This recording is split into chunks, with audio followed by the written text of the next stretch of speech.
Welcome back, people. Welcome back, people. Sorry about that. Some technical errors. The thing are going like it one joke around with me, people. But we're still gonna chop it up today. We're still gonna talk football. Welcome that's back, why people. we're here, right? That's why we're here. We're here to talk football and we're here to talk reggae, boys. We have Webley on the panel with me right now. I'm sure he saw that game against Guatemala and how Jamaica performed in that game.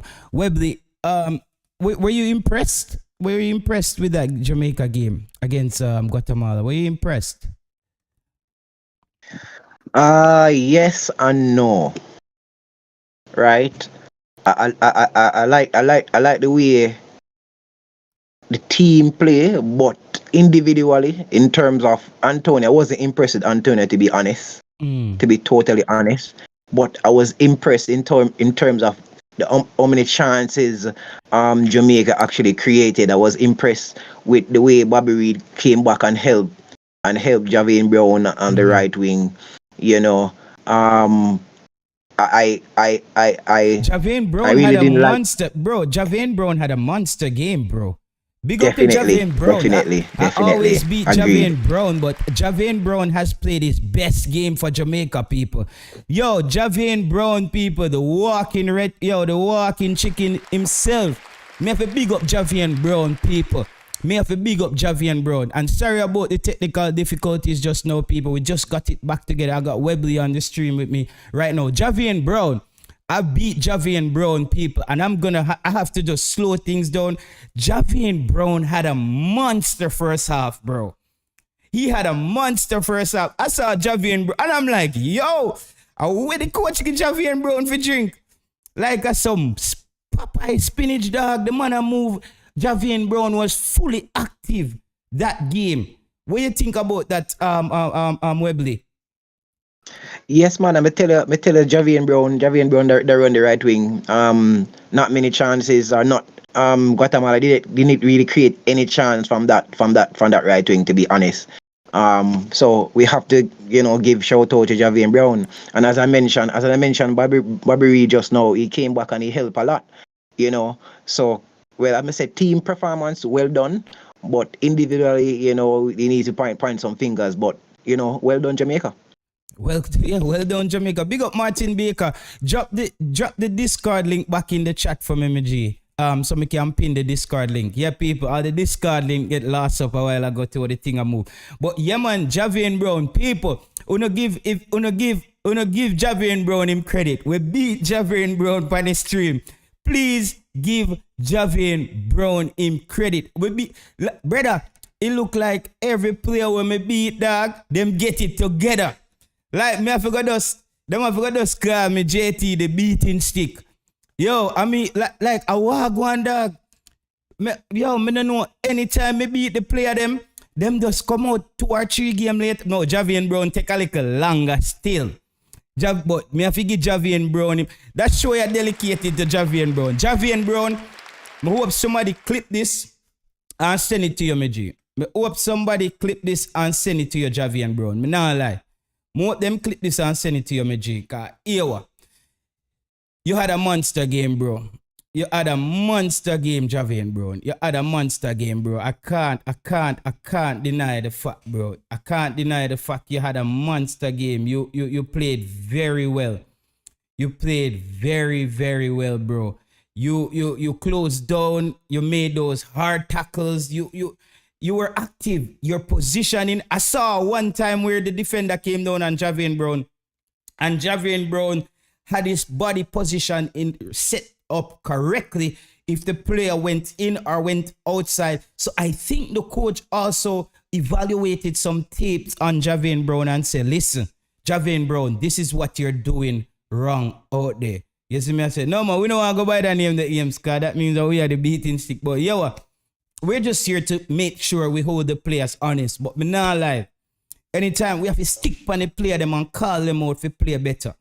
We have to call them out to play better. And Javier Brown, congratulations, young man. Me not gonna make that game they just pass. So.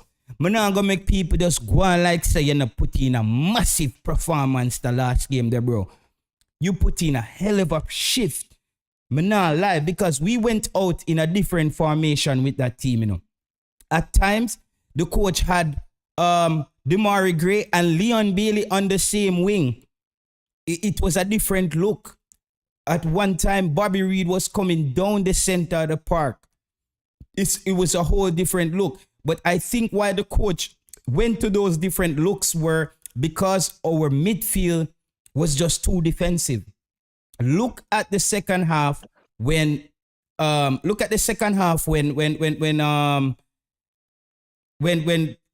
Lambert left the park.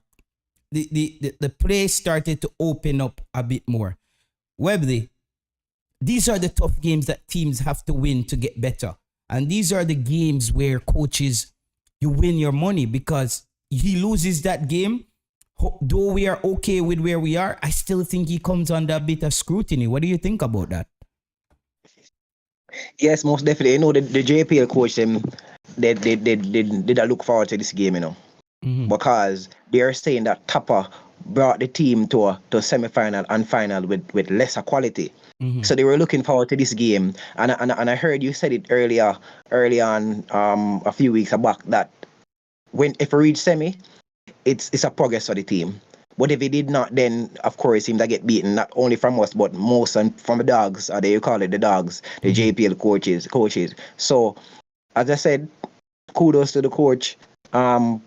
I know a person may say the team may look defensive, but he had to, because the cohesiveness is not there yet to actually, you know, progress the ball the way he want to, or take control of the game the way he want to.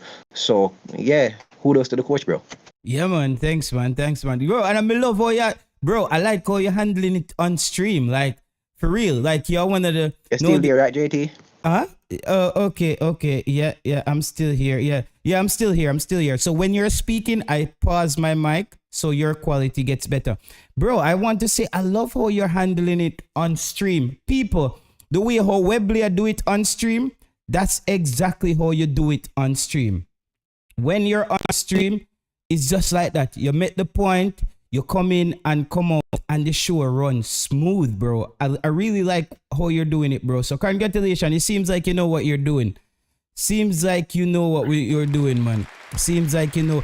People, hit the like button so we can get the video, the visibility back up on the video. Because the show, we had a good amount of people.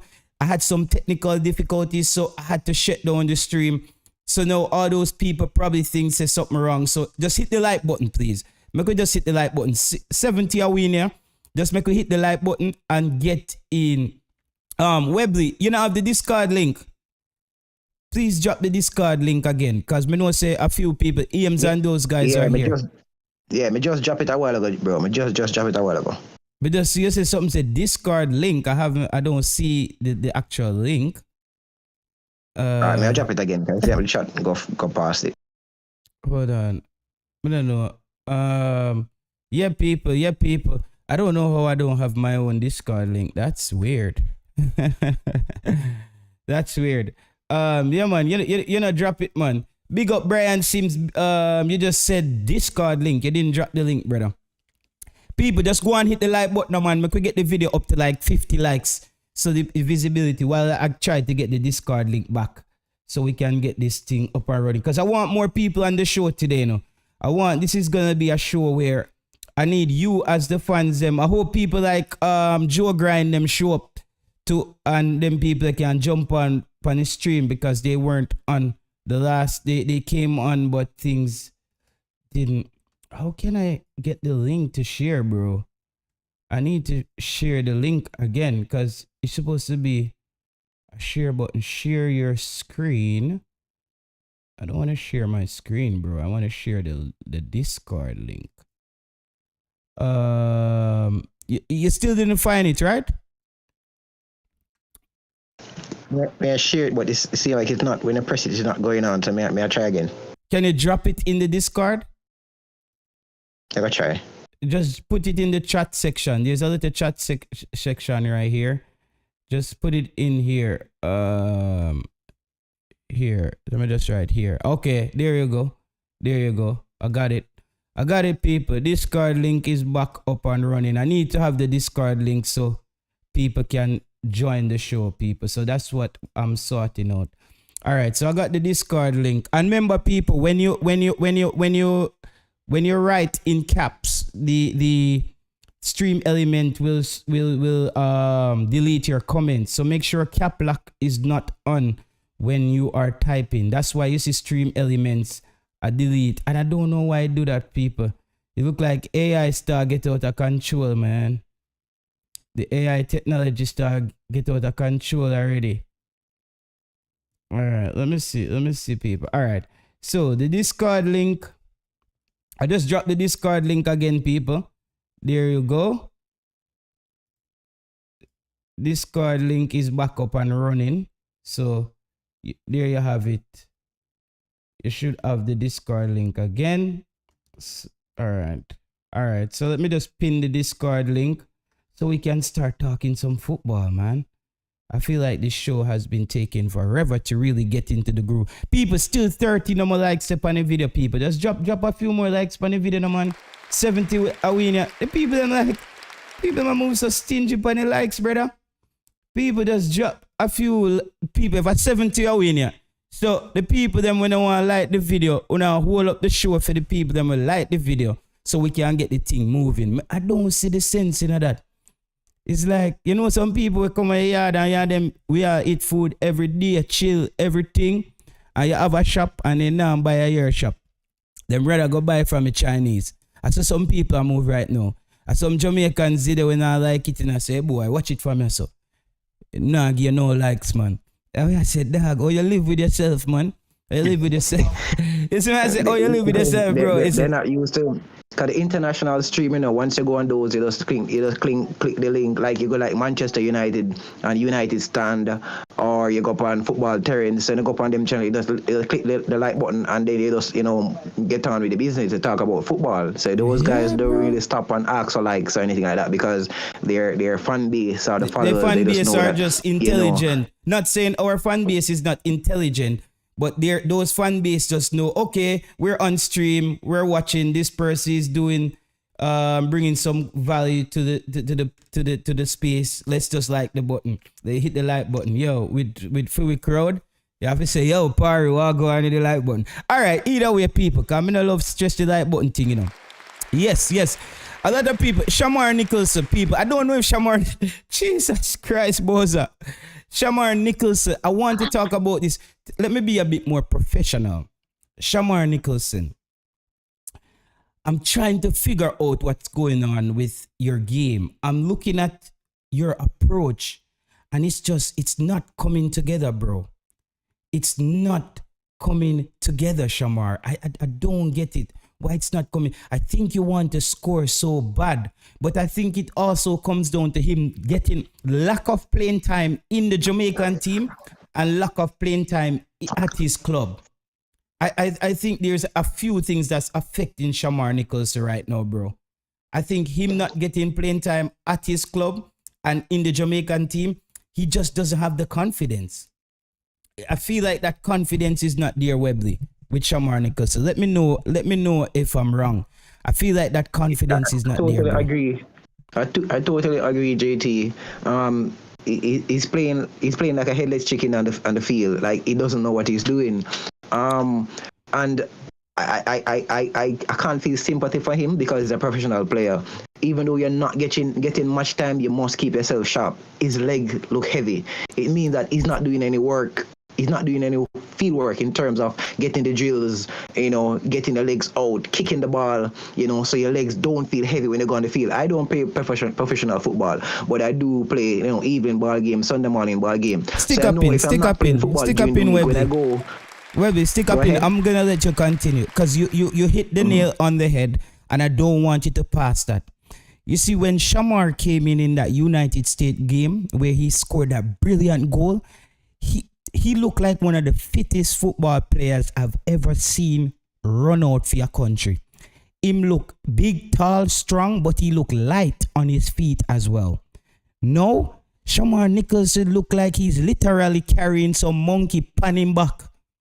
Like the man is literally looking like he's struggling to run. I don't know what's happening. Like, I don't know. He just looks slow. And it's when he went back, when he went to Belgium, he missed a few call up for the team. And then he came back a bit heavy. And ever since that, Shamar just became slow. I don't know if that weight that he put on at that period, when he slimmed back down, he didn't work back on that speed. But I don't think Shamar noticed that he has gotten really slow continually.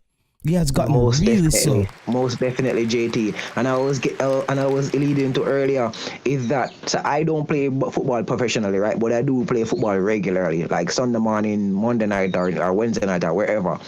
So if I don't play ball for 2 weeks and I go on the field Sunday morning, I know that my legs going to feel a bit heavy, right?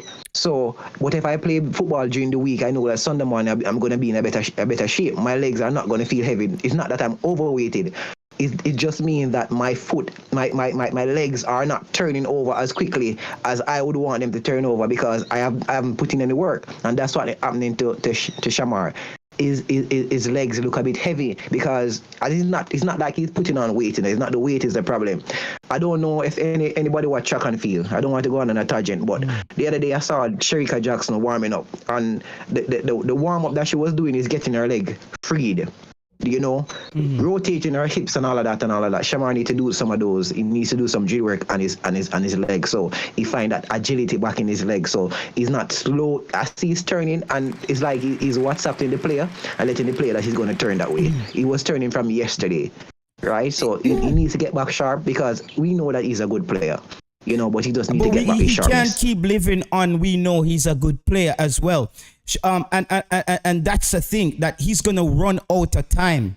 He's going to run out of time right now, people. And let me say this, when you look at the Reece Nelson, I don't know what's going on at Arsenal, but it seems they have big plans for him this season. I just look at the Arsenal Instagram, and Arsenal is just highlighting Reece Nelson in training, brilliant goal. Reece Nelson just signed again. In a way, before Reece Nelson spoke about Jamaica, it's almost that Reece Nelson didn't exist. He was there, he's a skillful player, but he wasn't that much up on the radar. Something tells me that they have big plans for Reece Nelson in the future. They have big plans giving him this long-term contract. And when you start having a Reece Nelson come in, you're going to have to think about one spot. So we're going to have to let somebody go. A Ravel Morrison comes back in. We're going to have, I think Shamar doesn't know that. Though you're in the team, you not getting a call back, the coach is going to have to decide on the performances, bro. It's going to come down to the performances one day. So you can't live off, we know that Shamar is good. And the speed, the fact, Shamar Nicholson that we know never have a problem beating player. Shamar was one of the most skillful forwards I've seen. Beating players, shooting it from out of the box accurately. I don't know what happened. to Shamar. I don't know, Shamar can't even beat a man anymore. Shamar get some, Shamar, bro, we rate you. Me respect you. I saw you did an interview on Ryan's channel, and it made me have even more respect for you. But football and respect and all those things, we have to separate that, Shamar. We're coming down to performances, and we're not getting it from you, bro. We know you're not playing a lot, but we don't know what's happening, bro. We want to support you. Shamar, we want to support you. But I don't know what's going on, bro. Shamar, you're one of the hardest player them for me beat, bro. You're one of the hardest player them for me beat, because the day I see you run out for Jamaica against the United States and scored a goal, and me say, Jesus Christ, we find one. You know, like an artist find a hit song, me say, whoa, we find one. Shamar, what's going on, Shamar? What is going on, bro? And maybe you have to have that conversation with yourself. Bro, Shamar, the main thing to fix one of your problem, bro, you have gotten very slow. You move like a presser, brother. Shamar, you move like a presser, dog. You move like a grader, brother. Me don't know what go on, brother. You move slow, dog. You see me? All right. One of the problems I saw Shamar came back in the team with, it looked like the coach talked to him. Big up Mr. United. Big up everybody that just joined the stream. Big up yourself. This is one of the problems where Shamar came back in the team, what I saw happen. Shamar was holding up play even on counter attack. You see me say, even when Shamar was counter attacking, he would take the ball to a position and hold up play when he had bodies next to him or had outlets. I saw that he kind of cut down on that. But him cutting down on that, I feel like I feel like he's a bit lost. Webley, I feel like he's a bit lost, brother. He needs to. I don't know what's going on. I feel like he's lost. I don't know if you're there. And DJ, wait, when we deal with DJ Sean Johnson, rewind the stream and listen before you come in and come chat off your mouth, brother. No man in here diss up no man, brother. You see me I say? Someone not even listen to the stream. You hear me a diss up, Shamar? If you did listen what we have said from the thing start, brother, you just jump in at the thing, come stop this up, man. If you don't want to hear what we talk about, go somewhere else, dog. I don't even have the patience for that, bro. No man over here, sir. If you don't want nobody talk about him, brother, call him and tell him, say, don't play for Jamaica youth. If you don't want no man talk about you as a footballer, don't play for Jamaica. I don't leave that this. You see no man over here this up now, man, brother. All the while on a run with some look of foolishness. Jamaica the only team where you can't talk about player. When you watch England and them, when you watch the English media, brother, you watch the vlogger them from the United States and Canada. Me and man all I said and heard man forget fire and I beat them and beat him. Me not soon, brother. Yo, nobody come here with that today. Yeah, me I tell my youth, don't come broke me vibes. Don't come broke me vibes. And on a more positive note, we weren't dissing up Boyz at any time. Any Boyz are with baller, as we say, he's one of the most skillful forward that we had, because he seemed to be off a lot lately. And everybody want him to come back on form because we know that what he offer to the Jamaican team, right? Yeah. So we're not dissing up Shamar, man. Shamar baller, he come from Royal LFC and we, in speaking mind, we see him character, we see him personality, and we even rate him even more after that, as JT alluded to earlier. So we're not dissing, man.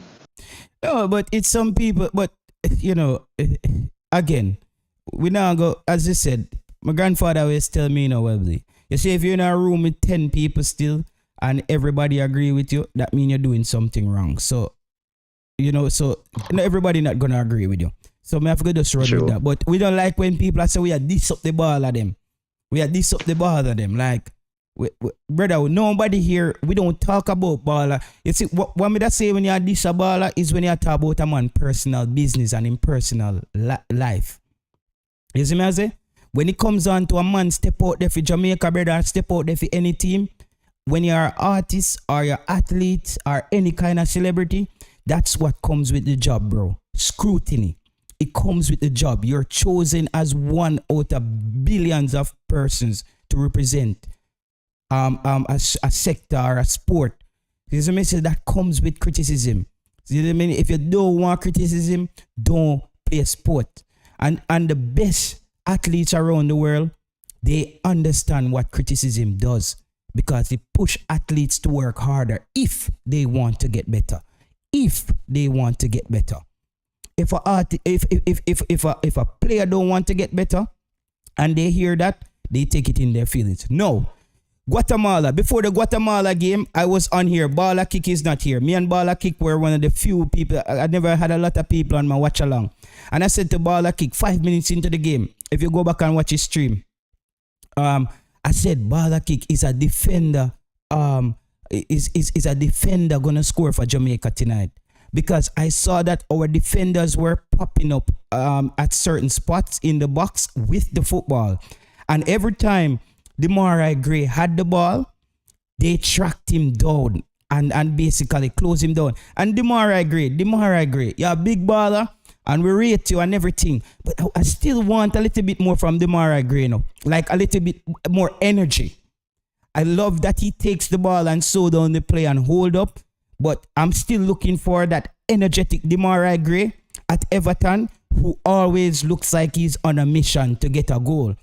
I feel like sometimes he's very calm, that's okay. He's just getting it into it. But I hope I can see Demarai Gray. You know what me talk about, Webley? That Demarai Gray coming down the left hand side at Everton.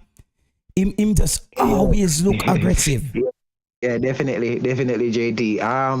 Yeah, we need a bit more hunger from him because when he went to Everton, he had something to prove. Yeah. No, coming to the Jamaica national team, I want him to have something to prove. I don't want him to say, okay, this is a walkover. Yeah. You know, I realize that as the game get tougher, I realize he started to show a bit of aggression, Yes, and I like that. yes, so I I want agree. the game to be tough on him. Go ahead. Yes, I agree with you, Webley. I realize that the tougher the game got, he seems like he's coming into it more. And that's what we want. And that's what I want, because we haven't seen the best of Demarai Gray yet. I tell you that. I've seen Demarai Gray against Manchester City, Manchester United. And I've seen Demarai Gray going at them. Big baller. And that's what I want to see with him. And one thing I have to give a lot of respect to Leon Bailey. And I think Leon Bailey has a lot of respect for Demarai Gray, and Demarai Gray has a lot of respect for Leon Bailey. I like people that comes with how the coach sets the precedence, for building a team. And I think the coach is leading by example. You see me I say?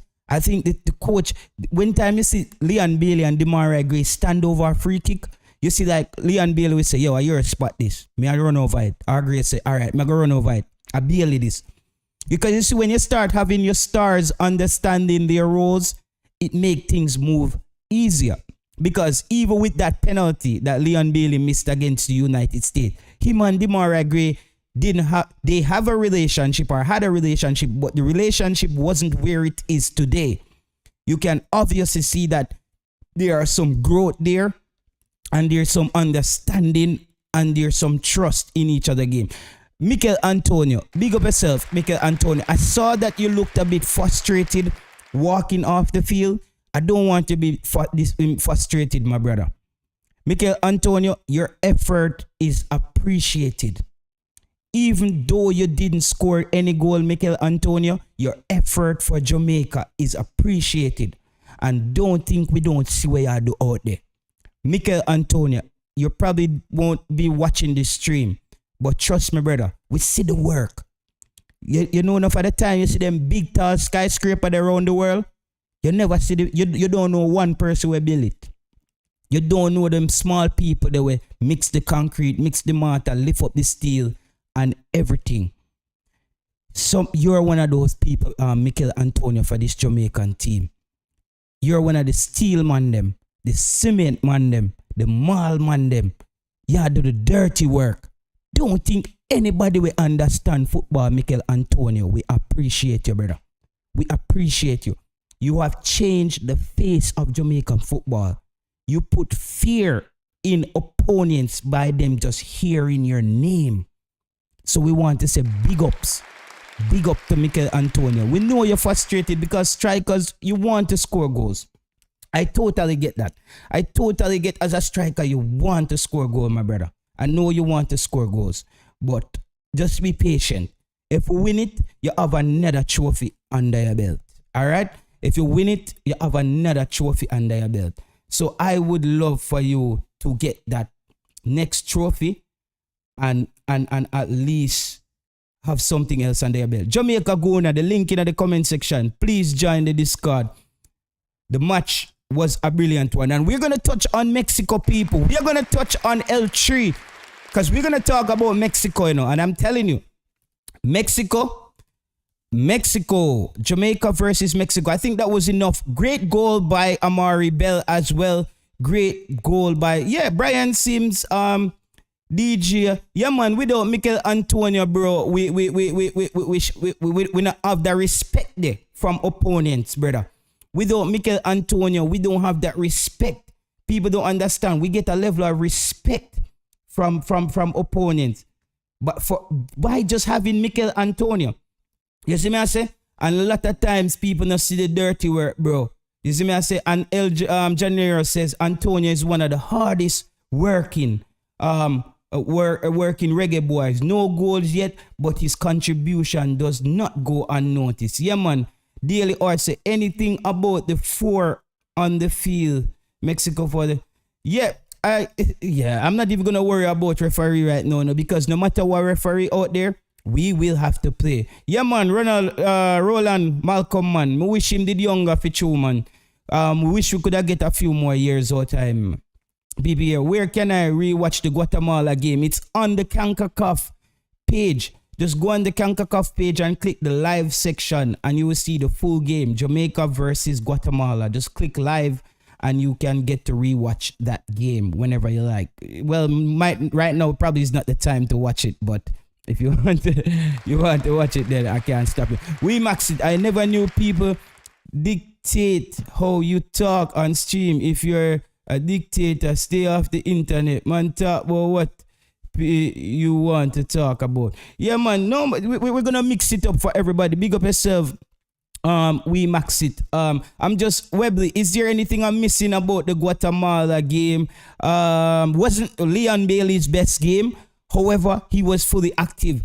I think the coach got his substitutions right. Wish we got more from Shamar, but I think the coach needs to understand that Shamar is not the striker who's going to help us to close out games. He's not the striker. I don't know who we're going to get on the park to close out games, but I think, because who would you put up there in the center forward position if you're going to close out the game? And let's say Mikel Antonio has to come off, Webley, because I don't see we have that.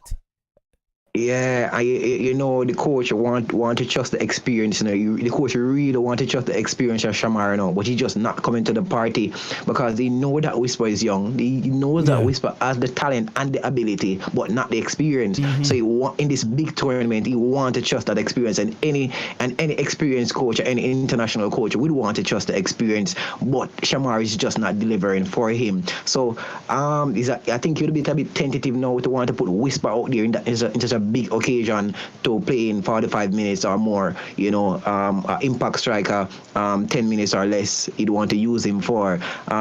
Corey Burke is not available for this match, so I think he's going to just trust his hat again and he's going to just throw Shamar out there again. I think that if Mikel Antonio had to come off in around 65 to 70 minutes, look for Shamar to go back on the field again, and we'd have to those, Corey Burke is out with 2 yellow cards now.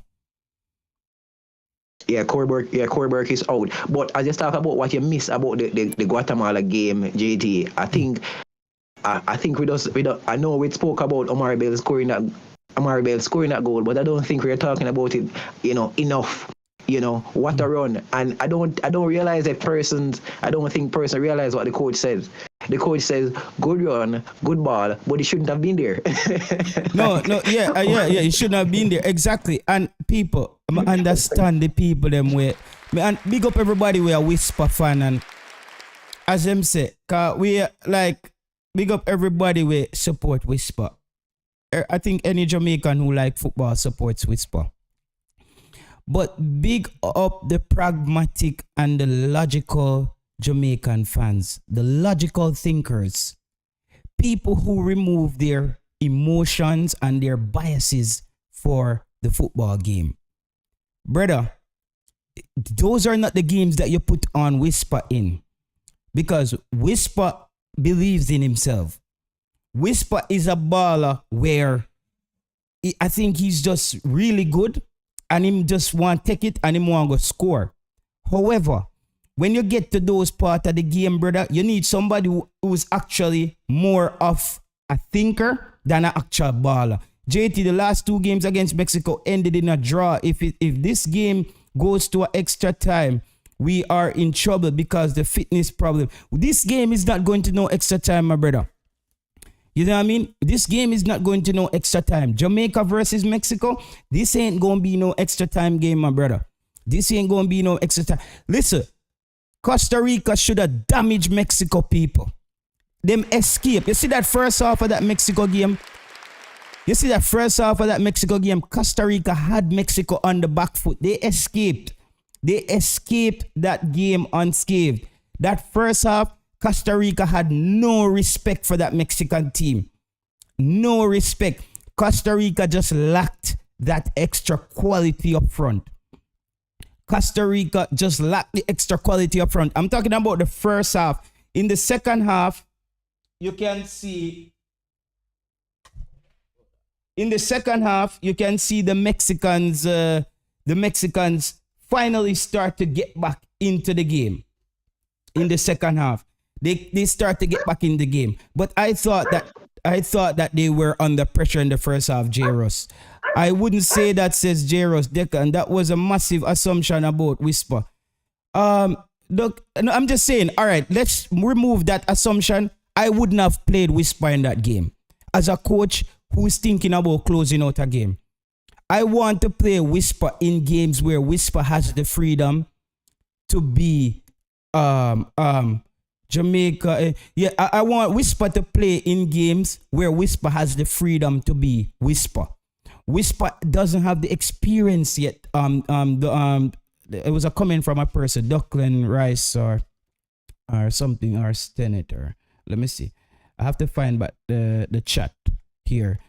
So that's not the game that you put on Whisper. I'm just saying, if I was the head coach there, I would not necessarily put on Whisper in that game. I just thought that the JT, yeah. And you are, as I said, you are correct. You know, we all love Whisper. We all know the potential of this young man. But in terms of certain games, we need experienced players who can, not saying Whisper cannot take instruction, but who have been there and done that and have carried it out. In the latter times when you're tired, you need to make that intelligent pass. I.e. Demari Gray, you know, late in the game, legs are tired, you know, when your IQ level are dropped, you still need to make that intelligent pass. You still need to make that one more pass, you know. They always use it in basketball, it's a one more pass, you know. Whisper wouldn't make that pass. No, Whisper is gonna try. Whisper is gonna do what Whisper does, because he's a good player who believes in himself. But in that point of the game is not what you're looking for. And you're looking for energy as well. JT, yeah? And not to say if he kicked that ball and he wouldn't score, you know, we're not saying that, but I'm saying that he wouldn't make that pass. Yeah, he's not. Yeah, that's the thing. And even what Corey Burke gives you, though Whisper has a bigger upside and his potential is huge, what Corey Burke gives you as a one-man press at the end of the game, that's not what you're getting from Whisper. The physical and another thing, I don't want Whisper to be out there doing what Corey Burke does at the end of the game either. This is a young player that we still need to protect the player. We still need to protect the player. Whisper is there for experience. Whisper is not there to just shoot. The team is not that desperate right now. One thing that people like Shamar Nicholson and them should be worried about is watching Whisper in training every day. Because Whisper is there for somebody to start over everybody who's there. So people, please keep that in mind. That Whisper is one of the next players up. Ball kick say, if Jamaica sit back and try to ball from the back, the man them are go. Yeah. No, I think this coach shows me that he's making those tactical adjustments throughout the game. And I think he will make those adjustments based on how the game is going. So I'm not really concerned, to be honest, Bala kick, because I think he's going to start. And the coach also said that he thinks Mexico is just a better version of Guatemala, but it's a similar style. People, if you want to join the show, just hit the Discord link and you can be in the chat. Webley is here in the chat with me. He's chopping it up. Previously, I used to say, Webley, there's a few Mexican players. JT, Ingogod. JT, you know who win the CASAFA final Sunday? Brother, I don't even watch them kind of football, if you tell the truth, brother. I never watch them game there, brother. Sorry about that, Ingo. God. I never watch CASAFA and them thing there, brother. If I know the big top leagues them around the world, and sometimes I tap into schoolboy football and a JPL game that I think it's gonna be a good matchup. But outside of that, you probably have to look on Military Guna's channel. Look on Jamaica Guna's channel. He probably streamed those games. Warren Webster said, baller kick, we still have to be responsible on defense and rest on defense and string some passes together and allow our brilliance to take over. And you notice, people, that as soon as Damian Lowe come back in the team, we start playing a little bit more long balls.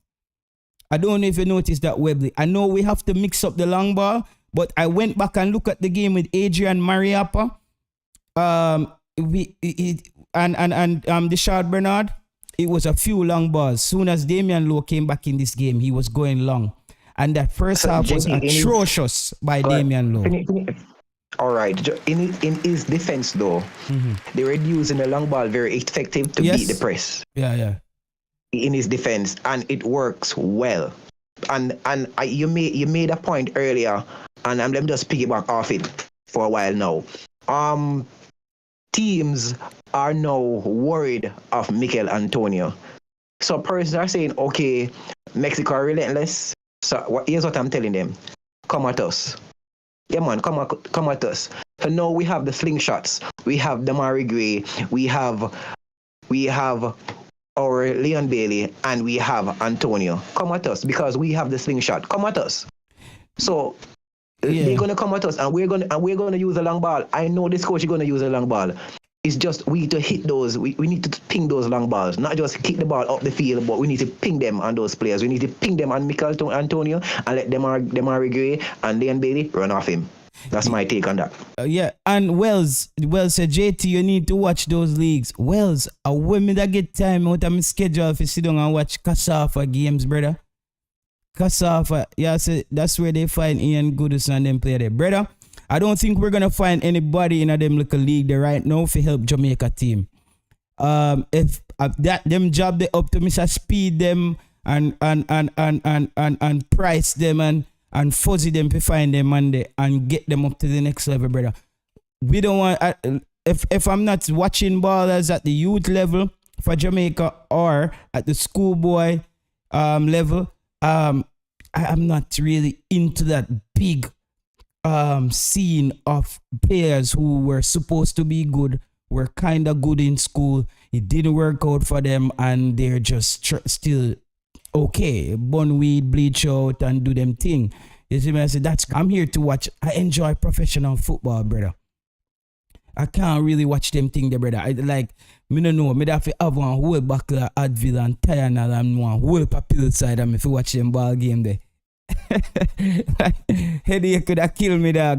Number one, Wells, when the ball bounce up and down and the man just kick you up in the ear and it just run up and down, my brain get a bit confused. Like, me enjoy when the football hit the turf and the footballer play upon the ground. I see some play and some run and make like a damn thing that excite me, brother. Maybe can I just add to that? You know, I've been watching you guys on YouTube for a while now, and you mentioned something. When good players go and play with bad players, they all look bad.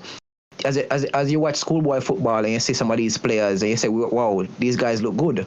But as soon as they transition into the JBL team, they start looking like them. As you said, kick up the ball out of here and all of that. Because the development from the schoolboy football into the JPL is not really where it should be. You understand? So these schoolboy footballers, when they leave schoolboy football, I think they need to go into an academy to get, refined and more advanced development instead of going straight into the JPL. I think so too, and I think you're on to something. A lot of people are saying, JT, can Jamaica beat Mexico? Can Jamaica beat Mexico? People, let me just say this. However, the best team in the Gold Cup right now is Panama. People, you're not going to like this. The best football team in the Concacaf Gold Cup that I've witnessed played. Ball kick. Where you say JT, the amateur, no. Yeah, we can't manage that. People, the best football that I've seen played right now is by Panama. Panama is playing amazing football, people. And you see, to me, where Panama was a year ago in the qualifiers, I think that's where Jamaica is, to be honest. And I think where Panama is now, looking like a well-oiled machine, that's where I want Jamaica to get to with our better players. But as for the best team in the tournament for me right now, it has to be Panama.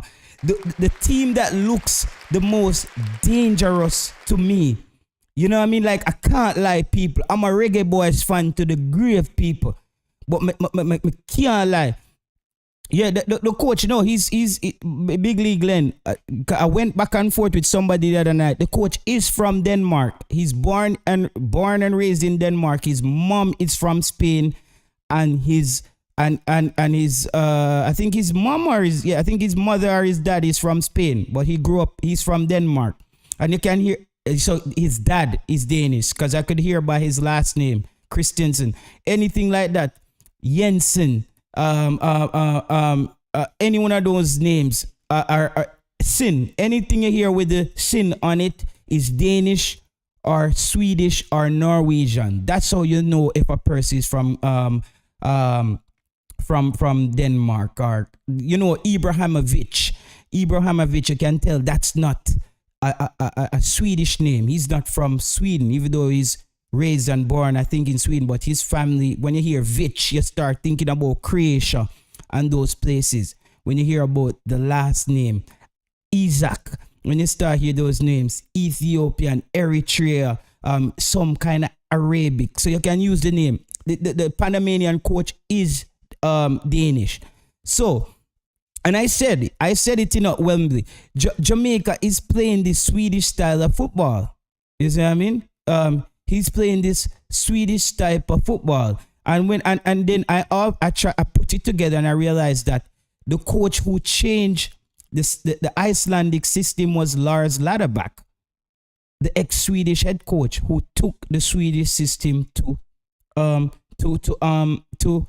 Iceland, and Coach Heimir came up under him as an understudy. And when you look at how Sweden play with a Isaac up front, a solid defense, a midfield that gets enough done. Deutschland, I don't know. Deutschland is Germany, no, bro. You know that Deutschland is Germany. So, yeah, Brian Sims, if you capitalize the letter, them are going to delete or something. I don't know if that's go on. But, yeah, let's not get into the name thing. So, I said Jamaica is playing that style of football, that Swedish style of football. That's what I see. When if you go and look at Sweden and look at how Jamaica very quickly on the counter. They want to break very quickly on the counter, and they're I would say they're comfortable in defending. And again, John Wall is also Swedish. So now we can see the connection. John Wall, Swedish, Lars Ladderback, the ex-Icelandic coach that Heimir came up under. So now it's all making sense. When I saw Jamaica in the last game, me and Bala Kick was here. I said, Bala Kick, Jamaica is looking like we're playing a bit like how I see Sweden plays. They play, yeah, he's born in Malmö, but he's Bosnian. Yes, he's Bosnian and Croatian. See it there? Yeah, man, that me mean. You know what I mean? So that's their nationality. But can we get that big result against Mexico? Can we get the result against Mexico? Webley, I think that Jamaica is going to make it very difficult for the Mexicans. I will give my prediction at a later time because I still think that the Mexicans do have an edge over Jamaica. However, I do think they have an edge over us. I think the Mexicans are a bit ahead of us, though they're going through a bit of turmoil. I think Mexico is still trying to rediscover themselves. But I think Jamaica, we're not the finished product. I think Jamaica right now is playing 40% of our potential. Listen to what I'm saying. Agreed. 40% of our potential. I think when Jamaica really gets to playing at the potential of all the quality of our players, I think we can be a really good team. As of right now, I think we're about 40% of our potential. What do you think? Agreed. Very much agree with you, JT. As you asked about the Mexico-Jamaica game, I think, yeah, Mexico it's about their system. They already had their system. So even though they're going through a bit of reconstruction or turmoil or whatever you want to call it, they had their system from day one, and they're still using their system. Ball possession, switch the player from one flank to the other, and they're going to try that against Jamaica. But yes, we have a more formidable defense, to negate all of that, switching of play and all of that. But we're going to hit them on the counter, and I know that Al Grimson is setting up for that, because he's going to give them the possession and say, you want the possession, you can have it. Yeah. But what we're going to do, we're gonna defend the lanes and the channels, and we're going to hit you on the counter. And I'm fine with that. And Jamaica like to talk about, okay, do not play any long ball. You're going to see the long ball is going to hurt. It's going to hurt Mexico come tomorrow night. Wait and see. Is it the game tomorrow night? Wednesday, right? Is it Wednesday or Thursday is the game? I think it's Wednesday. Correct me if I'm wrong. It's the 13th, and today is the 11th. Today is the 11th. I heard someone in the chat asking, sorry JT, someone in the chat asking, where can you watch the game? I don't know where you're from, but score 808 works for me in Jamaica. Okay. You're in Jamaica, Wells. Where Webley? Where in Jamaica are you? Yeah, Maniville, Manchester, man. Cool Manchester. So, bro, we come from the same place and you not tell me that? Yo, aside the under, brother. Yo, which part of Maniville come from, dog? A place called Brimella Road. Brimella Road, dog? Yeah. Oh, you're kidding me. OMG. Oh, come on, bro. Yeah. Bro, I went through what Miss live, See, same thing. Right round, past churches, teachers, right side of the golf course behind Golf View Hotel. Brooks Park. Golf View Hotel and Brooks Park. Brother, I go over Brooks Park, go play football with some big belly people every Saturday morning. Cause you know all of them people there. You mind the people them run out. Yeah. So watching me do a couple of videos over Brooks Park and Becky against them. So know yourself. Yeah man. Because, bro, that there's this White House right at the edge of the golf course where a couple of potholes around. There's a Rotary Club, right? You know where the Rotary Definitely, Club? yes. Yeah, yes. And a school. There's a little basic school right across from the Rotary Club. Yes. When you pass the Rotary Club and you see the house there right at the edge, yes, bro. There, so we live, bro. Oh crap! Cool. Yeah. And we, Quest nightclub, right? When it used to be. No. I think they sell it out, and they have Quest security, and they also sell it out as well. So I'm not hearing anything from Quest at the moment. Yeah, man, that's my aunt, man, Arita. But her dad is Mr. Brian. I'm not family with him. They had Quest nightclub down there in front of upper levels, right? Upper levels. Yeah, on Caledon Road. Yeah, man. Brooks Park, one of the nicest surfaces in Jamaica, People don't know that, a couple of videos because me say, yo, the other day I go over there JT and so them and saw them paint the place and I take care of the place. Yo, me say, yo, me feel so good. Yeah. Me proud of big up on yourself, people. Anybody where control Brooks Park, me proud of you. You see, the only thing that affected Brooks Park, they build it in a way where you're not able to build a stadium. That's the thing. They made they put it at a place where some of the properties them big house to just come over way upon the land where they field there. So you're limited to the amount of fans. Not only that, I can't understand why they don't have more quality regular games there. Like, the surface is amazing, people. I think Brooks Park is in the top 10 playing surfaces in Jamaica. And I'm not talking about stadium, but Brooks Park, maybe in the top 5, brother. The grass is European lush. You go over Brooks Park some Saturday morning, because remember, you can't actually play on the field, You can't actually play on the surface. You go over Brooks Park some Saturday morning, bro. The grass and the night dew, stand up on it, I say, whoa, bro, it come like at some academy field, bro. But nah, I don't know who's in charge. Is it a privately owned? Yes, in a way. But that we have explained that to you another time, but continue. Yeah, man. Big up the people, them, man. Big up everybody. Tafari in the chat. I might look at bro that let me know. It's like big up Greenville. Tafari, let me know. So Continue, JT. Greenville, I'm a place to man. Cause my granduncle bury up a Greenville. You know the big burial ground up there, right? Yes, man. Yeah, we know it. Yeah, man, we bury up a Greenville, bro. Yeah, man, Greenville, Greenville, a top place, you know. Some hothead come from Greenville. Can you see sometimes my uncle say, yo, nobody walk on the main road where they come in at night, you know. Cause you know, say, sometimes some man from Greenville take the road there, OMG, walk straight, go back at Greenville. You know, past churches, teachers, college. I don't say, yo, but me don't know, bro. But like people always I say Greenville a bad place, and bro, if you just carry yourself and you just 100% with people, you're not running a no problem, bro. Cause we have dogs at them place there. Me go Greenville go work with the data collection. But because I live in Mandeville, I'm a play ball at Brooks Park, so persons I know me. But the data collection of Greenville, and it was cool. Everybody, you know, the community was all right. So me now go set things in the free up there 1 and 2 times. Me now go try to paint good when it's not all good. But you know, you see I'm blind here and there, you don't trouble nobody, and nobody won't trouble you. That's how me see it. You know. Yeah, since you're from Mandeville, what happened to with JJ Johnson? Like I don't even know what university. People, that was that was a top player in the Costa Cup out of Manchester High School, and he just vanished. I seen that kid played a stellar game down there at Kirkvine, in a semi-finals game. I think it was an amazing game. I mean, I say, wow, them time that we not think about Jamaica as a we not think about English-based players and reaching a level where I said them youth is top class. But that kid went overseas and basically disappeared. What happened to that player? You know anything about him? No, not necessarily him, but these I don't know. It's like a Mandeville thing. Like these players, when them get the bus from Mandeville and go overseas, they don't have their head screwed on them body, so them just go over far and get farm full of themselves and come back home. To be honest.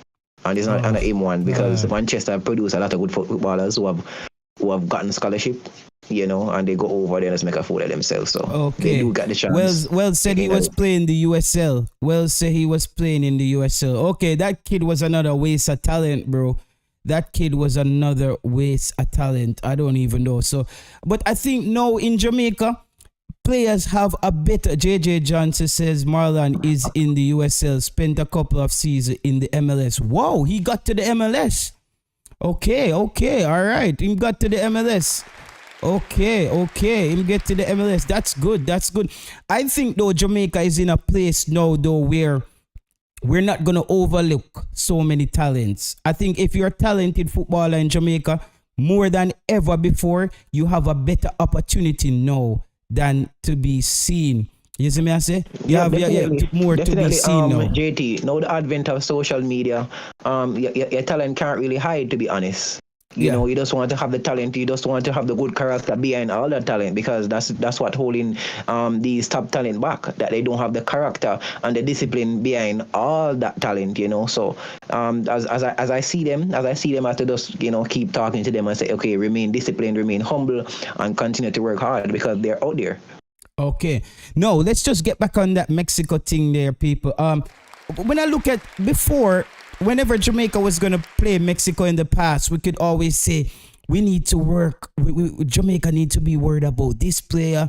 I don't see. I don't see too many Mexican players that I think we need to worry about. I think they need to worry about us. What we need to worry about with Mexico is that Mexico is more of a team than we are at this point. They are further ahead as far as a unit is concerned, a more concise and cohesive unit, whereas Jamaica is more of an individual, a team made up of good individuals trying to get it together. It's similar to a phase that Brazil went through this, you know. Brazil had a point where they had so many good players, but they didn't have a team. And people always say, well, Brazil will get it together. But we saw that Brazil hasn't recovered. Brazil has the talent. They peak in certain tournaments. But Brazil still hasn't got to that place where you can say Brazil has dominated football in the past 10 years. I think Brazilian football has dipped big time. Ever since Germany I think Germany took the sting out of that Brazilian program. Ever since then, Brazil has been struggling to get it together football wise. But Jamaica, I think it was good team plan Bailey and Demarai Gray in this game. I want them to choose their moments pick their spots and run at the Mexican defenders in spurts, not overdo it, just to let them know that they're there and be reminded of their quality. You understand what I'm saying? Because sometimes when, as you saw in the first half of that Guatemalan game, Demarai Gray was lost. Leon Bailey had a few touches, but the coach, congratulations against Coach Shamar Nicholson. The coach done something the last game, people. He figured out how to get the ball to Mikel Antonio. Did you notice that? The first, I would say 80% of our attack in the first half went through Mikel Antonio. Mikel Antonio getting up on the football. So I think the coach figured out how to get the ball to Mikel Antonio. Marlon says, JT, why would Mexico be worrying about Jamaica when Mexico is playing better than Jamaica as a team? I think they are worried about the individuals on Jamaica, Marlon. I think they are concerned because if you look at the team that played Mexico, only Ravel Morrison isn't there, but now we have a Latiba Deer in the middle of the park and we have a Demarai Gray. These are two added weapons. These are players who can hurt you if Jamaica, and you see that. I think the coach is going to go back to that Kevin Lambert starting lineup, and I have no problem starting that way because that starting lineup, I think, kind of gets us to rein things in and settle down the game, and then we start experiment. I believe that the Latiba Deer, Kevin Lambert, it's not the future of Jamaican midfield, but to me it's a potential formation to close out games if you want to keep balance, still be able to go forward and still have a lot defensive work, because Kevin Lambert was also a monster in the box in that Guatemala game. He was winning headers left and right. I saw times where he defended as if he was the center back, so he also played a unique role in that game. So I would start this game again with Kevin Lambert and Latiba Deer just to make sure we stable the ship. The Mexicans are gonna come at us very hard early on in the game. They're gonna be coming at Jamaica very hard in the game, and we need to be able to stabilize into our game as the game continues. What do you think about that, Webley? Okay. Yes, we have the potential to hurt them, and they know that. You know, it doesn't care. It doesn't matter how good you are playing. When they're potential threat from the opponents, you're going to be worried. We're not talking about some mediocre threat. We're talking about Demarai Gray. We're talking about Antonio. We're talking about Leon Bailey. Come on, they will be worried, and that's the reason why I said earlier, let them come at us, because they'll be mindful that they can't come with a full house attack. They have to leave somebody back on the offline. They have to be mindful, or they're switching the play, and that ball have to be perfect when they're switching that play, because if they're switching from left to right, and Omar Bell can cut out that play and then send Demarai Gray down on that left side, they are in trouble. Okay, yes. Let me just read some comments. People might laugh at how we say what is a Mandeville connection for the show. All right, let me just Big up Mandeville. Marcus Garvey, big up yourself, Marcus Prophet in the building. Big up yourself.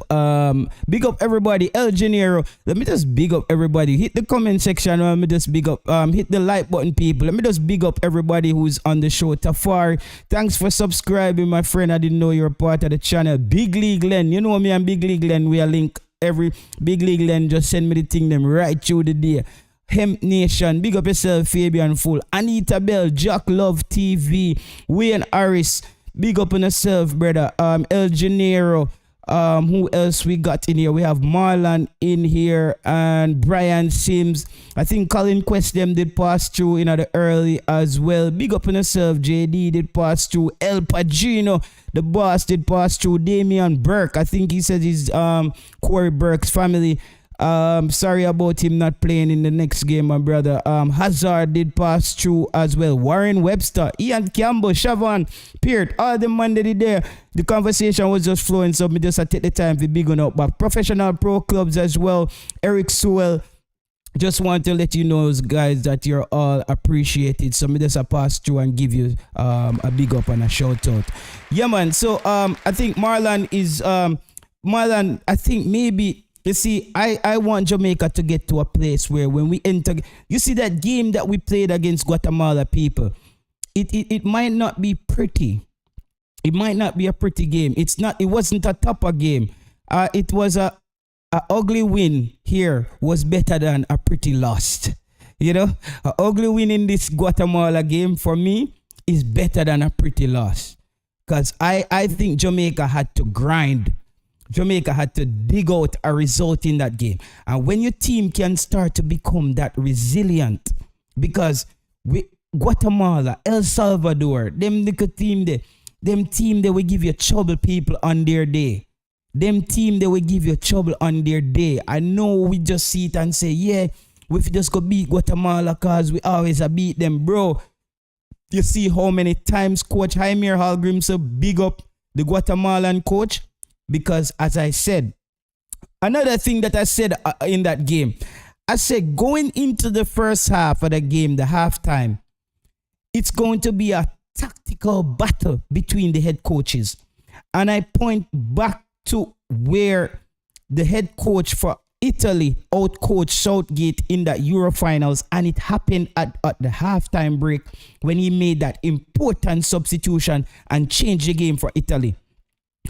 Jamaica head coach did that at the halftime break where he took out Kevin Lambert. I said he would have had to sacrifice one of the midfielders.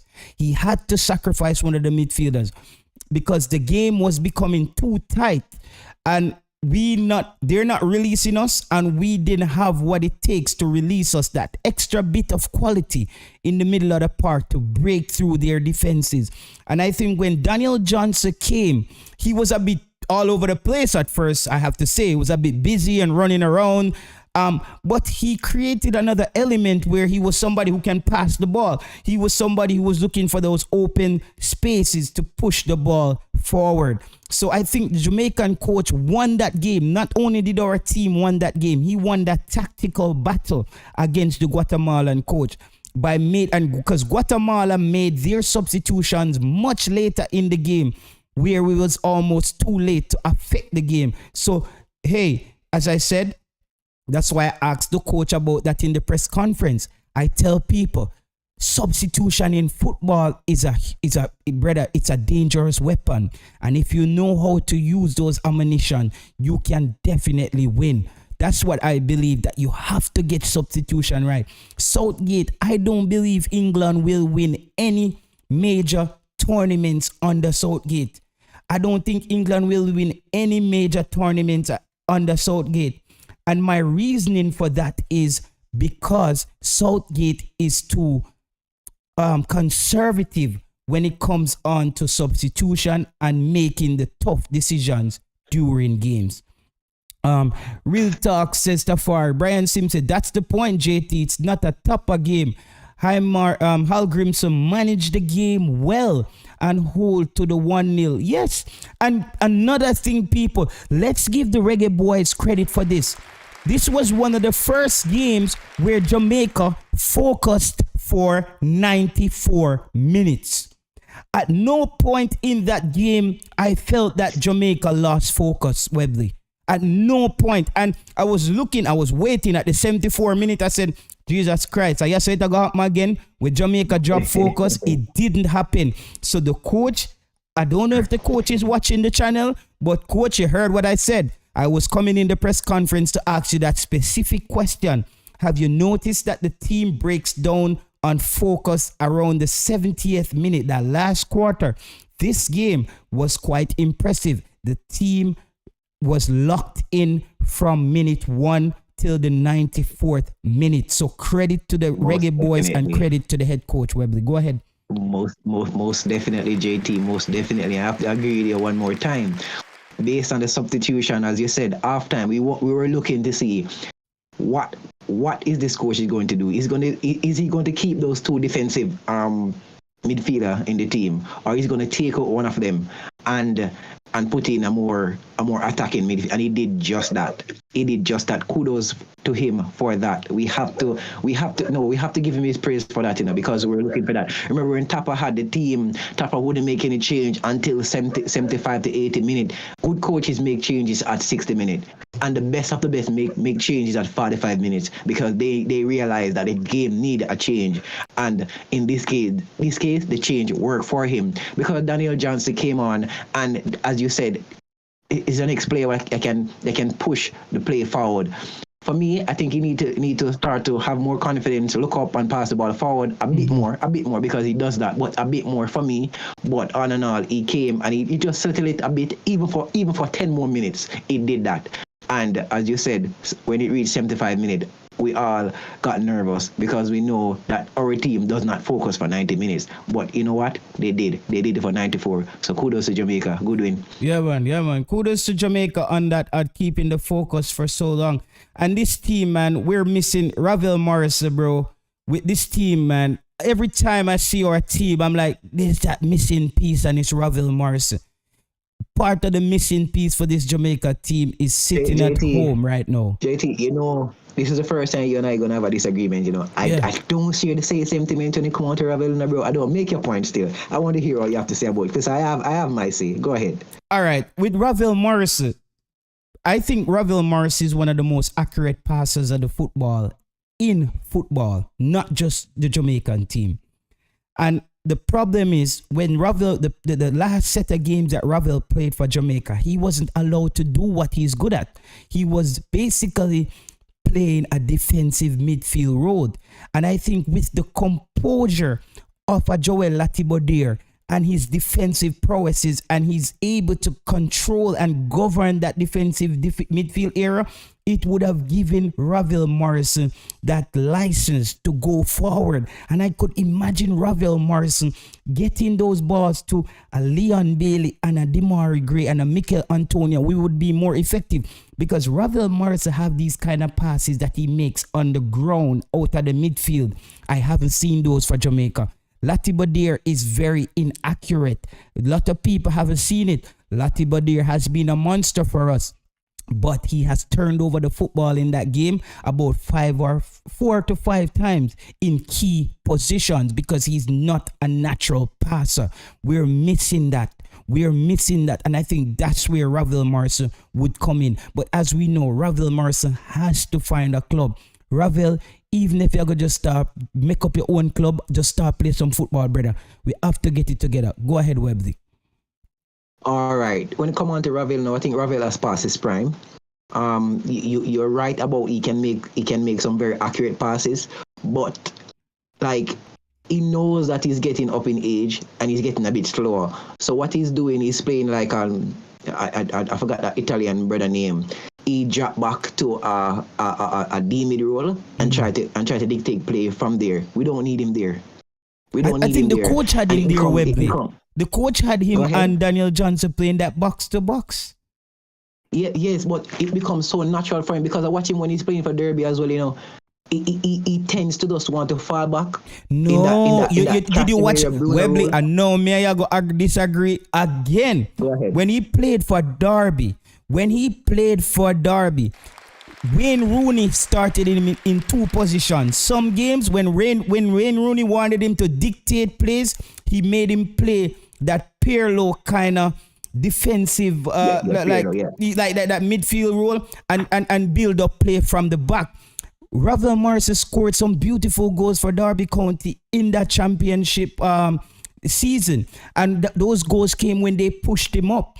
He was getting a lot of rebounds coming outside the box. So when he plays higher up the park, every other game, Wayne Rooney would change Ravel Morrison either a bit deeper, or he played him higher. Sometimes he played him even directly behind the striker. Because Ravel Morrison, I watched every single game for Derby County that season, bro. All right, JD, I can stand corrected, If he comes, and if he's playing a forward midfield role and he stick to that forward midfield role, fair enough. but he tends to want to jab to that left midfield near the left back type of thing. He has that instinct to do that. The fact that he's getting a bit slower, I see that in this game. But as you said, maybe it's his coach instructions, and if he comes and he played that more forward and progressive role, fair enough. But for me, I'm not seeing that. So I'm more like seeing someone who is a bit younger, with the same ability and skill, because there is someone out there, and you may know more than I do who is coming to the Jamaican squad in the near future and all of that. But I just don't see where now Ravel Morrison is the answer. But as you said, maybe he was playing from coach's instruction, so we can give him the benefit of the doubt. Yeah, I think he was playing from the coach's instruction, which is playing that deep defensive midfield role, which is not his actual true position. No, and I think he must be at home just hurting by watching the team getting so much better, and he's not out there. So he's a player that I think would really help our team right now, my friend. I'm gonna be really honest with you. He's a player who would help the team. JT, we're saying if you make up a club and you might just make up a club and start play. Guna, join the show. Guna, join the show. So me just drop the Discord link there again. Join the show. All right, let me just read some comments because I need to make sure everybody is heard tonight. All right, Marcus Messiah says when you are team is big team. Some bounty killer talk. Get upon Messiah. When you are team is big team. Like Jamaica is potentially gearing up to be. Don't think no team gonna come lay down and take beaten. They're planning to play their best football. Me and you chat about this thing here in the daytime to Marcus Garvey. So big up yourself, Marcus. You know that, and me and you talk about that. So Guatemala, a lot of fans not gonna like when I say things like that, but I knew it wasn't gonna be an easy game. When I even saw how St. Kitts made us have to work in that first 20 minutes of the game for the opening goal, I know that Guatemala is going to make us work even more harder. El Janero says, as I said a couple of days ago, this Guatemala team is not your grandfather's team of the 80s or the 90s or the 2000s. Correct. I agree on that. Loud Music Entertainment says, we can win. For sure. And Marlon Nelson said, and that's the only way Jamaica can beat Mexico. Soak up pressure and hit them on the counter. We have to half press them, stifle the middle. So they have to play the wingers.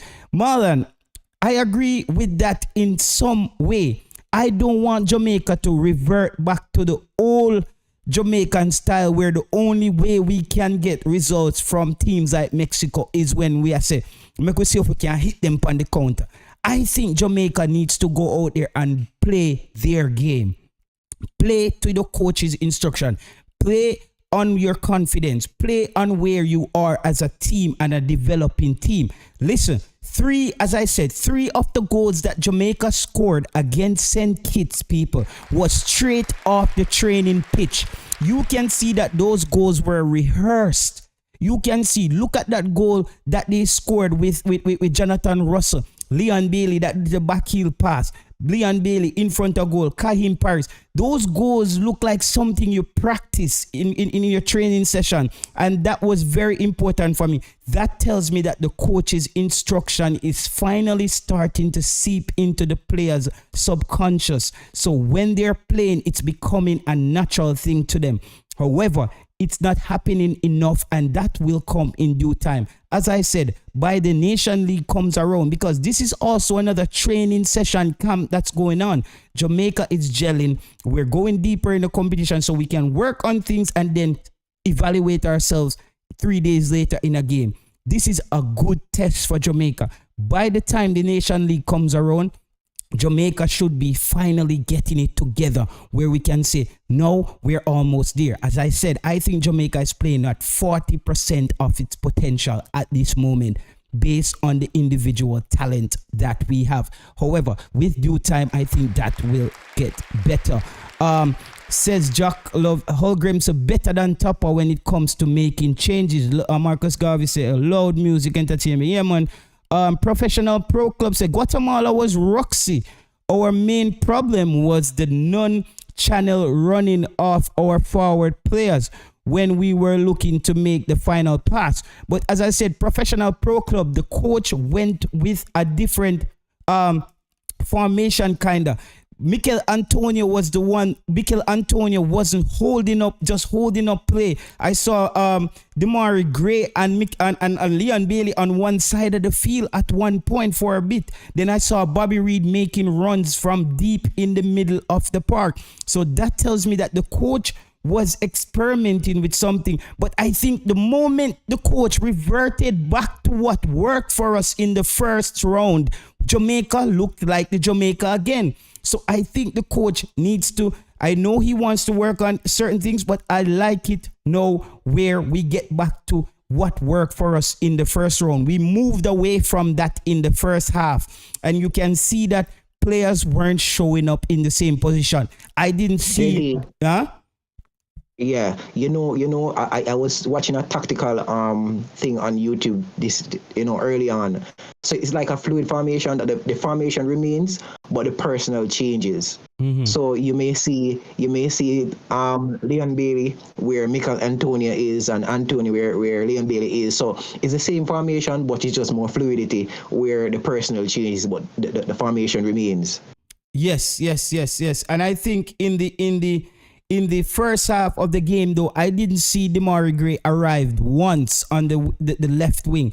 And I like when Demari Gray comes down on the left side and make those underruns where he's not just going down to the byline. And I think that's how we were very effective in those first couple of games. But however, I think the coach still is working out different things to do, because there are teams, and I think he figured that Guatemala might have planned for Jamaica to come out in that way. So he wanted to come out giving them a different look and then kind of throw them off balance, and he could also revert to that tactically whenever he feels it's necessary. So he's a pro license coach, and I'm thinking he knows way more than I do. As people says, JT is the pro license coach of YouTube. Wells, game management is a paramount in the final 10 minutes. That is where Mexico, my youth, Wells, Jesus Christ, brother, I could have fling a trophy through the screen, give you, get one now. Fling a trophy, give you, brother. Every time we play Mexico hurt us in the last 10 minutes of the game. And we have to be very conscious of this.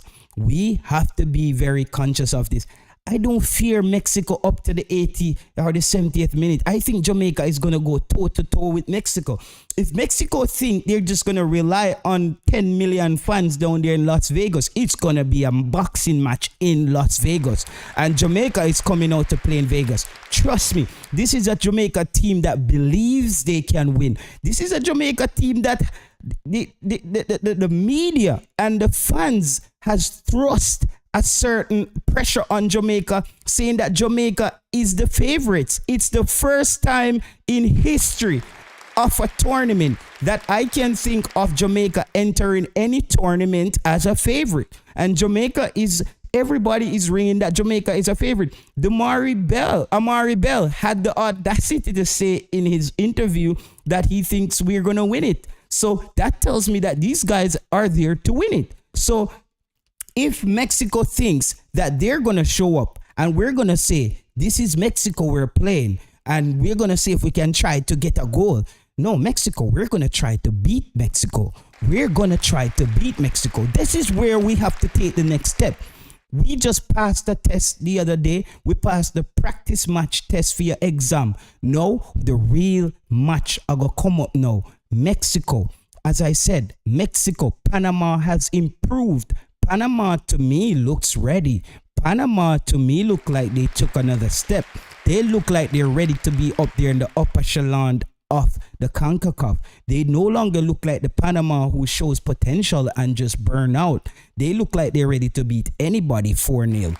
They look like they're ready to beat anybody 5-0. They look like they're ready to win this whole thing. If you look at Panama, they look like they want to win the whole thing, guys. I don't think Panama is here to play games.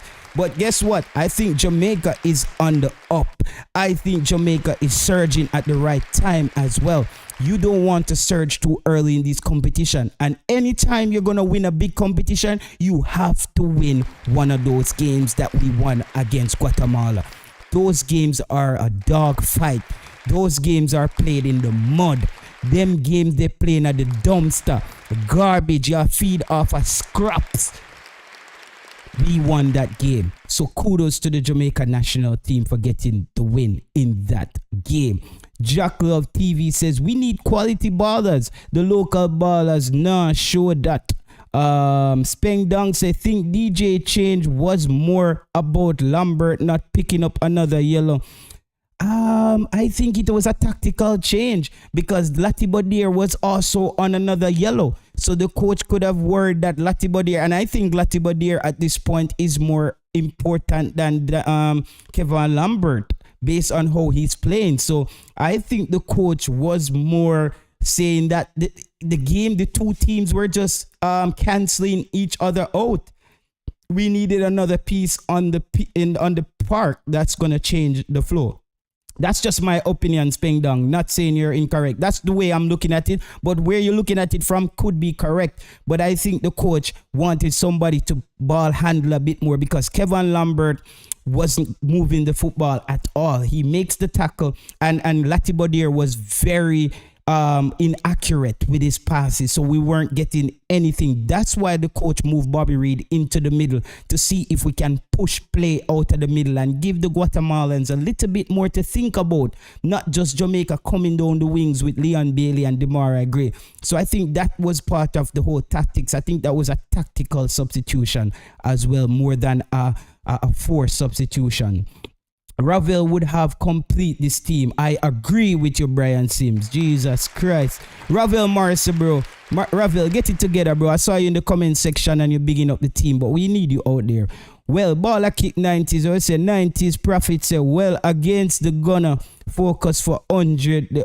Well, against they gonna focus for 100 minutes. Yeah, man, we got to focus, man. We would have more stable midfield.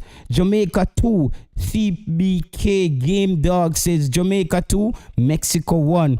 Ravel a train with Lingard. Okay, Lingard, him need to train up. Somebody just joined the Discord. Let me just check it out. Oh God, the boss Renegade is here as well, people. Big it up. Let's give it up for Renegade, people. Let's give it up for the artist, people. Renegade is here. Always a pleasure for me to talk football with Renegade because you don't know them, man. They know them football just as much as they know about the music. Exactly, JT. Also, Ravel has the genius factor. He can also play. Most people don't see the break defense lines. Yet, those passes, we don't have that attacking midfielder who send our strikers on those runs. Look, when Mikel Antonio picks up the ball, it's scraps, brother. Mikel Antonio feed off scraps where he hold up play or he tried to win that header when the goalkeeper cleared it out, and then he tried to maybe win the second ball, and he has to use up so much energy just to get ball position. And when you don't have a true passer on your team, that's what happens to you. Ravel would do wonders in this team, says Owen. Simple Cinema says, how are you a footballer and can make a good pass? Okay. August 30 is not a bad age. That's because of what the coach asks from him. They're talking about Ravel Wembley, where he's playing deep in the deeper role. Passing prime, says Dread DJ. Jerome 876 Rooney. Marcus says Lati have to pass the ball better. Lati, I'm a baller. Yeah, man, Lati Badir, he was very inaccurate and he's all our baller, but he wasn't passing the ball very well. Morrison need to get a club, says Mr. United. Ravel is 47. The question asked by Jamaica Guna to Wembley. Yeah, I say Ravel. People, hey, Jamaica Guna in the building. Yeah, sir, Jamaica Guna, what are you saying about Ravel? I want to hear your opinion on this Ravel Morrison thing. Go ahead. Blessed day to all at Wembley, and big up Jay Taylor, big up everybody. Yeah, Mr. Guna. Good evening, good night, good afternoon. Anyway, I told you I really hear this from. My view on Ravel is that Ravel is not at the Gold Cup, so I don't really want to talk about Ravel right now. I want to talk about the players that are actually there, and we have a very important match tomorrow to take on Mexico. And that's where I join the conversation to have my discussion. Ravel is a good baller. We all know. He's a fan favorite as well. His passing ability is elite in my view, but he's not there. So I don't really have to go further than that. I'm looking at the players that we have available now that we have to put our support behind, including Latibodiere, which is a part of the discussion as well. And my view on Latibodiere is this. He's one of the most important players for Jamaica's side, and we as Jamaicans, I don't think we appreciate those dirty work players as we should. It's like after them retire or whatever, then we see their greatness. These players are what we've been asking for. We were using our 752-year-old player a few in the World Cup qualifiers. And people saw how important he was, and he was super slow, and as I said, he was as a one man was playing on the football pitch with a stick. According to some people, he was walking with a walking stick and full of grey hair and looked like Moses. But that player helped us to perform well against a Mexico side and a coach where is questionable credentials. So it shows you the importance of having these players in your team. And now we have Lambert and Latibodiere, 2 players in the team. And I think they have to get more credit than what they are getting because they are responsible for breaking up a lot of play. Yes.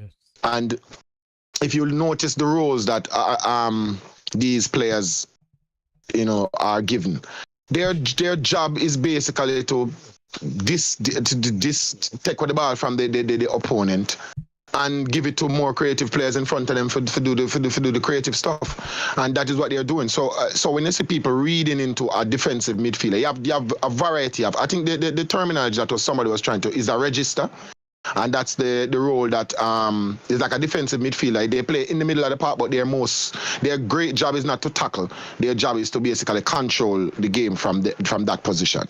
And Italy made that. I think it's called register. That position where they play deep and then basically spread the ball from there. So Pirlo did do it excellently. So Pirlo is a defensive midfielder, technically speaking, because of the position which he, the rectangle on the field which he occupies. But he's not a tackler per se, like Gattuso or one of them. So we want to show you the differences. Now we have 2 of those players where we are balling. Remember, so we take out a man out of the run bar and put him on the field, because we wanted a central defensive midfielder. So don't forget, that's like a few years ago, maybe last year or 2 years back, right?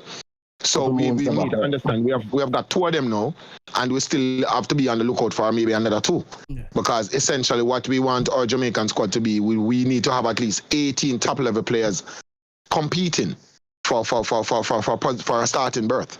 So as I said, a lot of people are not giving these players, I think, enough credit. They're expecting too much from them. They're expecting Xavi. No, you're gonna have a player who's gonna basically break up play and take the ball from the opponent and give it to more creative players in front of them to go ahead and be creative, and that's what they're doing. Lambert and Latibodiere, to me, have been 2 of Jamaica's most important and impressive players so far. Jamaica, just to add to what you're saying, and I agree with this with Latibodiere and Lambert. To be honest, talking about first half to 88 minutes, they weren't giving Latibodiere weren't giving the ball away. And when his legs get tired, because he has to be doing so much work in that midfield, and because his legs get tired, that enough pace wasn't on that football a couple of times to pass it to the intended target. So in his defense, that what I have to say, because I play football myself, and I know when I'm in that midfield, and then when you reach the 85 minutes and my legs are tired, sometimes we see the pass, we make the pass, but just because our legs are tired, enough straighten our foot to push it to not respond target. As you would like it to respond. Exactly. But for the majority and the most part of the game, the man was playing really good, and you have to give him his credit. You have to give him flowers, as we always say. We didn't have Latibodiere in our midfield and Lambert in our midfield. I run in upon them. The Guatemala man within the first bro, I'm gonna go watch about the match, because I did. Within the first 7 minutes, the man fall Demara agree about 2-3 times, brother.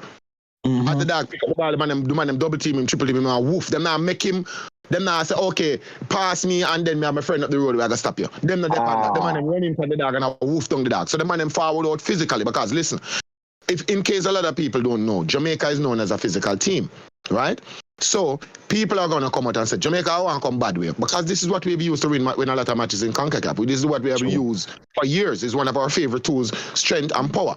So, and height and bad at the man them, rough them up. But they have the South American players from back in the day from the earlier years in when we go World Cup, they have figured out that, listen to me, bro, there was a player called Onandelo who used to play for Jamaica. I know the South American players them know him, they know the dog have a bad temper. As the man forward up on the field, man, them kick him 9 string, brother.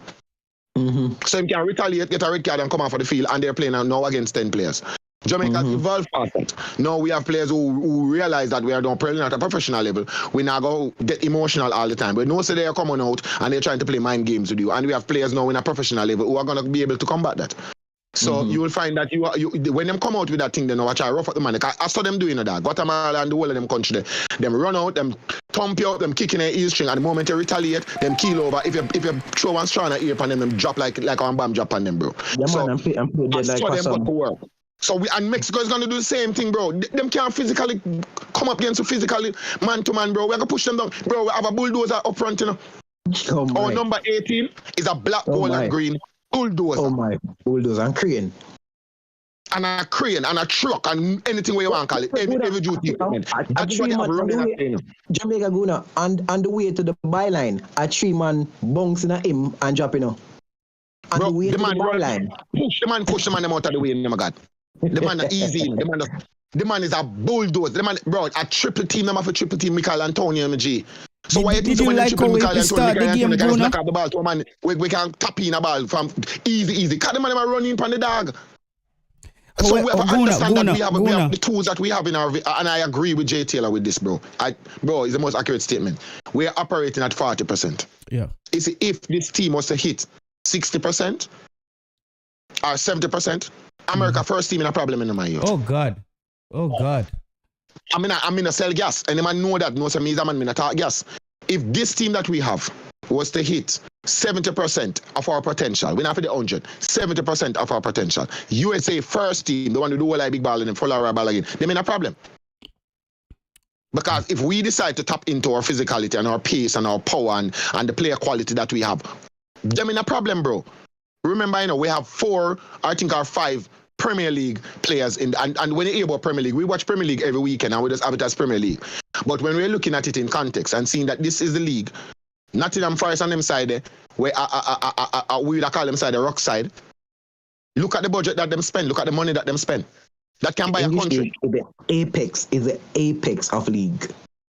So when your man the in there, so even if I rub off the bench, from you are able to make a English Premier League team, and then they're on the bench, and then they become a starter. Now we're talking about maybe 4 or 5 players. We have Bobby Reed, we have Michael Antonio, we have Demarai Gray, we have Bailey, we have Rupert one at the back there. That are 5, and now we have Amari Bell. We are gonna go up in there now, We are talking about elite level. There's no higher league than the English Premier League. It's the number 1 league in the world, G.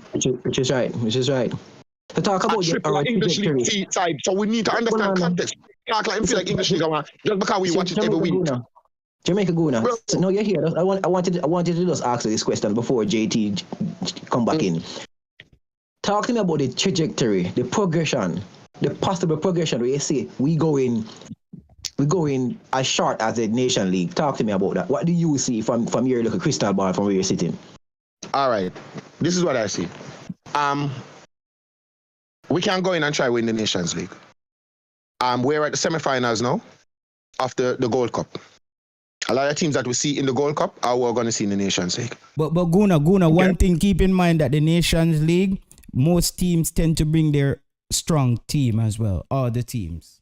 Yeah, but may I say to you, listen, man, let me finish. Where we at now, Jay Taylor, we're operating at 40%. Yep. Cool? We agree on that. I don't think Jamaica will reach 50% of what we can do. We don't feel like we're reaching that. We did our first gear, our second gear. We don't reach what we can. We don't press out the 3.5 yet. Nothing close to that, God. So what I'm saying is this: where we at now, and we're gonna have we are at the semi-finals now in the Gold Cup, and a lot of these teams that we are seeing here, and I don't mean the players, the teams. We're going to see the USA, we're going to see Mexico, we're going to see El Salvador, we're going to see Guatemala, we're going to see Panama. At the same side, we're going to see. With this Gold Cup being like, let's say, a warm-up for the Nations League, and we have the potential, as I said, to go up gears. If we were to use this and go to the semi-finals or to the finals, or win it, that will just be, because I think the semi-finals, I said, if we go to the semi-finals and we get knocked out by anybody at the semi-finals, I'm okay with that. Because I think we've technically speaking, maybe have overperformed based on what we have in terms of the players. Them not winning each other. Guna, hold on. I said it the other night. Jamaica has overachieved in this tournament. No matter how we can say we side good, we have overachieved based on the lack of cohesion and the lack of team chemistry that we have from being together for a long time. We are way ahead of where we're supposed to be right now. So continue. Yeah, thank you.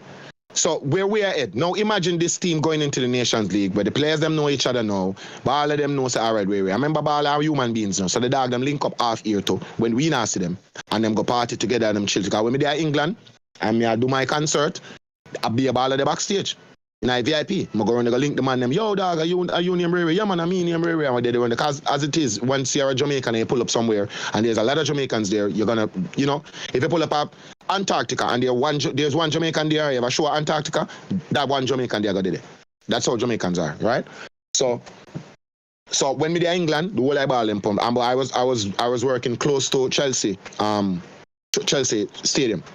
So I will put the ball of them the forward in and we can get all our vibes together. Ray. So the ball of them link up half here, which a lot of people not aware of. Them realize the local band ballers them and the England baller them, the man them link up half here and chill out, whole vibes together, fraternize. Me bring you my place, you bring me my, and the man them, that's how it go.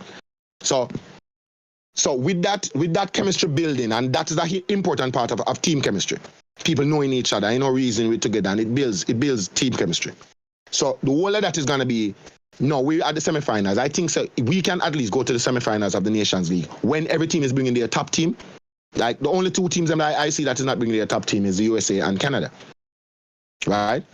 And I think so we can go to the Nations League, and let's say we're going to recruit maybe 3 or 4 more players. We need a little strength in the midfield. Our striker pool needs to expand. I think with younger strikers coming in.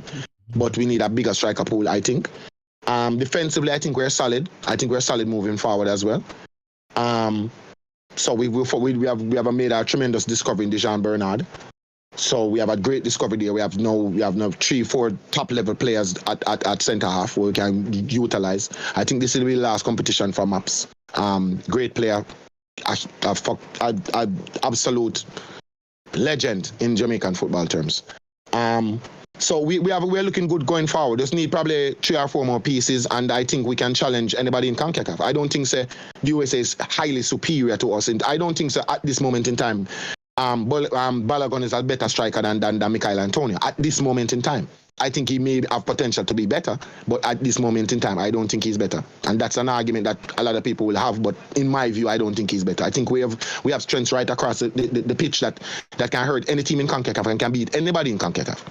So with the Nations League, I think so we can either go to the semi-finals, the finals, win it. We have the team to do it, and moving from 40% and go up to, let's say, 60-70% for the Nations League. I think we cause every team in CONCACAF problems. Every single one of them. None of them in a feel like them not that. No, we're not Spain in a CONCACAF, brother. We're not Germany in a CONCACAF. We have USA, Mexico, and Canada, bro. Isn't it? Yes. So Guna, on this game, it's a preview.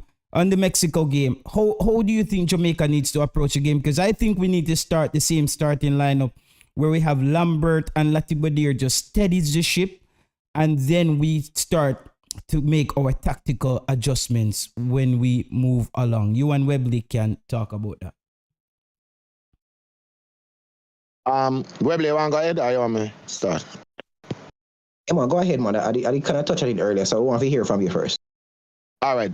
My point is this. You see, this coach, you know this, JT. Like, you see, we sit down and we reason about this all the time. And we always say, bro, pay attention to, because me and you the reason when everybody make up a bag of alabalu about the practice games, and we were saying, bro, this is just practice games. Yeah. The coach is going to test out things. If he's not test it out that practice game, when he might test it out? Space. So the dog test out some things, isn't me? And I think he knows what he wants now. I think he knows what his strongest side is now. Mm-hmm. And I think I think this is our strongest side. I think I would take out Brown and put in Lambekisa. But away from that, I think this is our standard. I think Lambekisa was under a lot of pressure when he came on, though, Guna. I think Brown, as I said, me beat Brown, but Brown had a monster game in that first half. Is his best game for Jamaica? Just an opinion. I think so too. I think Brown is learning, I think that youth is learning. I think he has grown, and I'm not gonna take away his credit. But to me personally, I just think Lambekisa offers more. Okay. I think, but we need to start strong, and I would start the same side as myself without Lambekisa. And the coach start Brown, I'm good with that as well. It doesn't matter to me as long as we start the same strong side, put Mexico under pressure in the beginning, same like how we start. That this coach starts his games trying not to concede. Yes, and so he said that in the press conference. He said that in the press conference. If we can make sure Mexico doesn't score, we can beat anybody. So I think that you're right about that. You hit the nail on the head. And I said that actually in a text in a comment, because I said if Mexico do not score, Jamaica will win, because if we can prevent them from scoring. And I be a flips, still Mexico flips, my brother. Because I know about 50,000 times I see the man like one post for the enemy. I want the man my postman. Yeah, brother.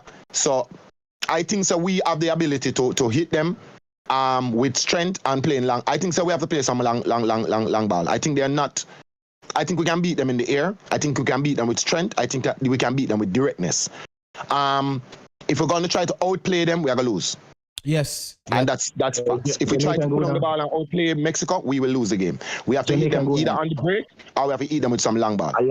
I like talk to person who actually sit and watch football. And not just, okay, I want Jamaica to play like Spain, I want Jamaica to play like Brazil. We analyze what we have now. And we say, okay, this is our strength and this is how we're going to beat them tactically. And you said what I said earlier. We have to hit them on the counter and we have to use those long balls to their detriment. We're not going to kick the ball long. We're going to ping those balls.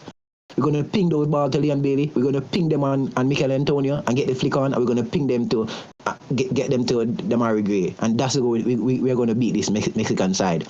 We're going to frustrate them. Yeah, because look, sometimes Webley, what I realize that a lot of us Jamaican fans, a lot of us do not look at our opponents. We think we're going out to go play cobweb. We're going to play all 11 cobweb out there. We don't realize that they're actual players who have actual techniques, actual strengths and weaknesses that we have to find the weaknesses to exploit. So we as Jamaicans need to start paying more attention to our opponents. So if you know that our next match is going to be Mexico, what we have to do is just go up on Concacaf and go watch back to our Mexico match them and see what they have, what they offer, what are their points that we can attack them from. I think we can beat them in the air. I think we can use height against them. I think we can use strength against them. We have a bulldozer up front and I think we have pace on the wings. I think we can use that and beat them. We have solidity in the midfield, but I think what I saw in the last game against Guatemala, because Guatemala and Mexico play the same way. Right? Definitely. They're just better quality. So if we play 50-50 against, if the coach said we were 50-50 against Guatemala, and the coach said we cannot play at that level and beat Mexico, that means that when Mexico come with their better players, it's going to be 70-30 in their favor.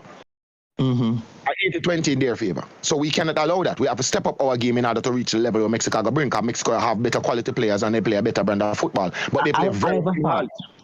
I have a thought, and tell if I'm sounding crazy at this point. At some point in the game, you have to give Leon Bailey free license and say, Leon, run at them, win 2 free kick. I don't know if I sound crazy.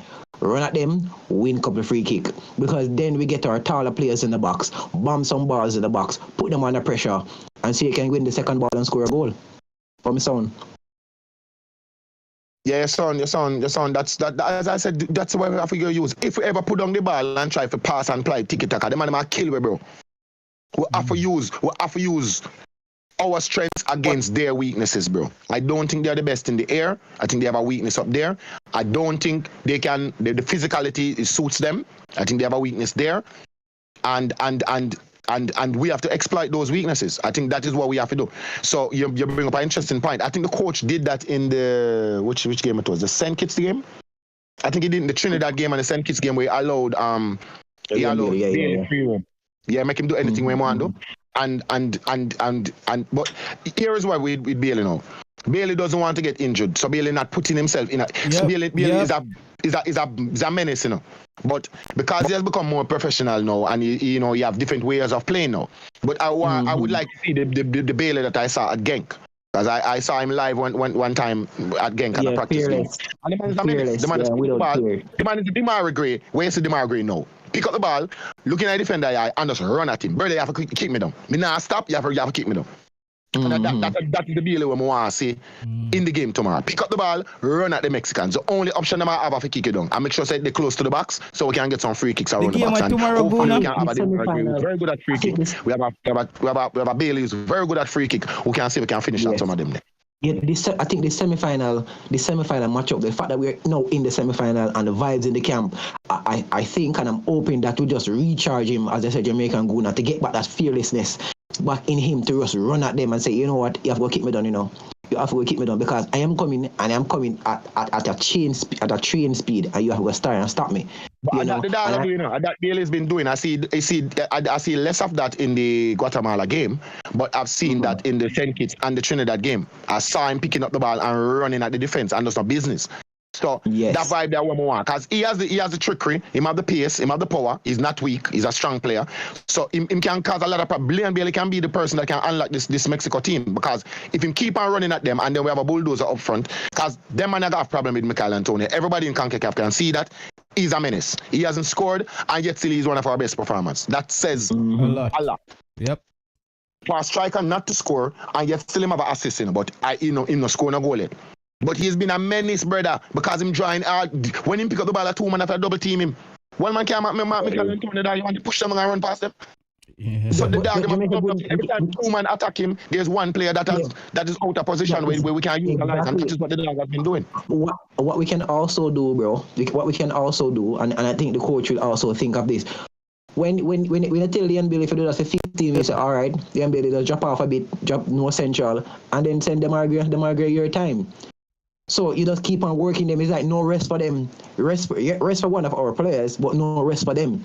You know, just keep on attacking them. So when they're not afraid, to bomb players forward because they know we have the speed like Leon Bailey and Demarai Gray to just come at them. And even worse, when Antonio pick up the ball just around that mid pitch running at them, a problem. So yeah, I think tactically we can win this match, but don't try to play the Brazilian or the Spain football because it's just not going to work. Yeah, it's not going to work. I think we can win this game. I am pretty confident going in this game. I'm not going to be ridiculous and say, because I watched Guatemala and I thought that we could beat Guatemala with pace, but they neutralized us. And they came out with a physical game and they stopped us. They realized that we have a lot of dribblers and them and them never have no hesitation for kick with them. Yeah. So we have to look at that too. And when we come out and kick them down here, people are bad, so the man them be too rough and the man them rush. Rush what? This is Concacaf, bro. You understand me? I said all of the referees, them are Concacaf referees, bro. Them have them favoritism locked back in our one part in them brain. Where them are going to let them fear, bro. We're not just playing against Mexico. We're playing against Mexico and Concacaf too. Because if Mexico goes to the finals and the USA goes to the finals, a bigger money that more seats to fill than if Jamaica and Panama go. So we have to bear them things in mind, and it might sound like a conspiracy theory, but look and see what happened, because it's not been the first time. It's not the first Gold Cup none of where I watch. We have all watched the Gold Cup before, and we have seen it happen before, where yes, some things were very, very questionable, but now we have VAR, and hopefully that can, there must be a reason why VAR takes so long for coming to CONCACAF. Definitely. So definitely. Why it takes so long for coming to CONCACAF must be a reason, bro. Because some things I said no, bro. But it has benefited us and it has worked against us in because there are situations where I've seen where if VAR did exist, we'd have probably 7 players on the field. The goal that low score against USA, the referee wouldn't able to call it back. Thank you very much. But those are things. US, Those are yeah, things where we can probably. But you see, US when we're looking funded. at the game, my G, there's so much that we can look at positive going into this game, but we have to be cautious and we can't be overconfident and going like we feel like we're Brazil Realistic. or we feel like we're Spain. We have to be realistic. Going at the game knowing that this is Mexico we're talking about, not some little side from around the corner. And them are going to come out and them seem like how we have studied them, seem like how them have studied we too and say, all right, here what I go on. Is every time Leon Bale pick up the ball, I'm going to just kick him in the string. Kick him down. You understand me? I say? Kick him down, no make him pass you, no time at all. Them are going to have them plan to. Them are going to look for Lambert and say, okay, Lambert is look a bit rash. Here we do, put your body across him so that he can kick it down in the middle park and get a red card. So them are going to try to create give us a disadvantage and give themselves an advantage at the same time, isn't it? I like to talk to persons who actually watch the football, because we were talking about that Mexico have to be prepared for us and also be feared of us. And persons were saying, why would Mexico fear us? When they're thinking about attacking us, they have to worry about that, okay, they're leaving Mikel Antonio on the offline. Who is going to be there with him? Is it one man or two man? Because they cannot leave one man with him. So, therefore, how much person are they going to push up? You know, and the less person they push up, is less position they're going to be having or half. So, when you're preparing for a team, to attack a team, you have to also prepare how to defend the team as well. And we're thinking how to attack them and defend against them. They are doing the same thing. And Mikel Antonio is a problem for them. I'm telling you, it's definitely a problem for them. Yeah, you listen on the ESPN and other stations. No, they're biased, man. Listen, today if somebody contact me from the US and say, "Guna, the Gold Cup is rigged," they position it every year, every time, so the United States and Mexico can meet in the finals. They make sure that United States end up getting the softer teams where because United States have the leading goal scorer right now and the most clean sheets. Somebody saying to me, bro, it's a rigged competition and it's starting to look like a rigged competition. I don't know how you can have a competition. Every marquee football competition around the world in different regions, it's played in different countries. USA have a monopoly on the Gold Cup. I don't get it. I don't get why the Gold Cup is played in the United States every single time. How can a team end up getting the home field advantage every time? I feel like it's something, and it's not going to change unless all the teams come together and say they have a problem with this, because one person can't just say they have a problem with it and them change anything, but something has to give. I think it's not fair, man. It's not fair, Guna. It's not fair at all. It is not fair. I'm not liking this situation. Really not liking how USA get home court advantage every Gold Cup and everybody else have to show up and play. I know they have the best economy. And the man get some questionable call more time, dog. Boy, man, get some questionable call. Because this USA side, brother. I tell us, I scrape them script. I scrape FC this, you know. That USA side, I scrape through FC. I limp through, bro, G. Yeah, because Canada played them, you know. Ball them off of the park, you know, brother.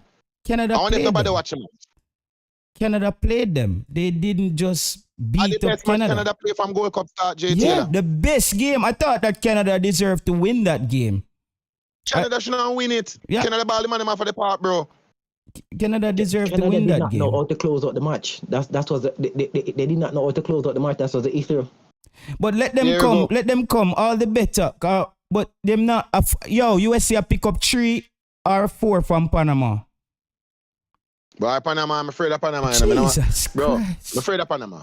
But tell them. I'm just looking at Mexico right now, but I'm literally scared of Panama, bro. The man them our bogey side. That's number one, right? Panama always find a way to beat us. I don't know where the man them do, but the man them does find a way to kick a ball in the 89th minute in a net and we're done for. Me don't know how them do it, but them always find a way. Inferior players them do it all the time, bro. JT and Jamaica doing it. I think I'm speaking from a fan perspective right now. I can say that off the bat. But I think if we beat Mexico, we're gonna win this Gold Cup.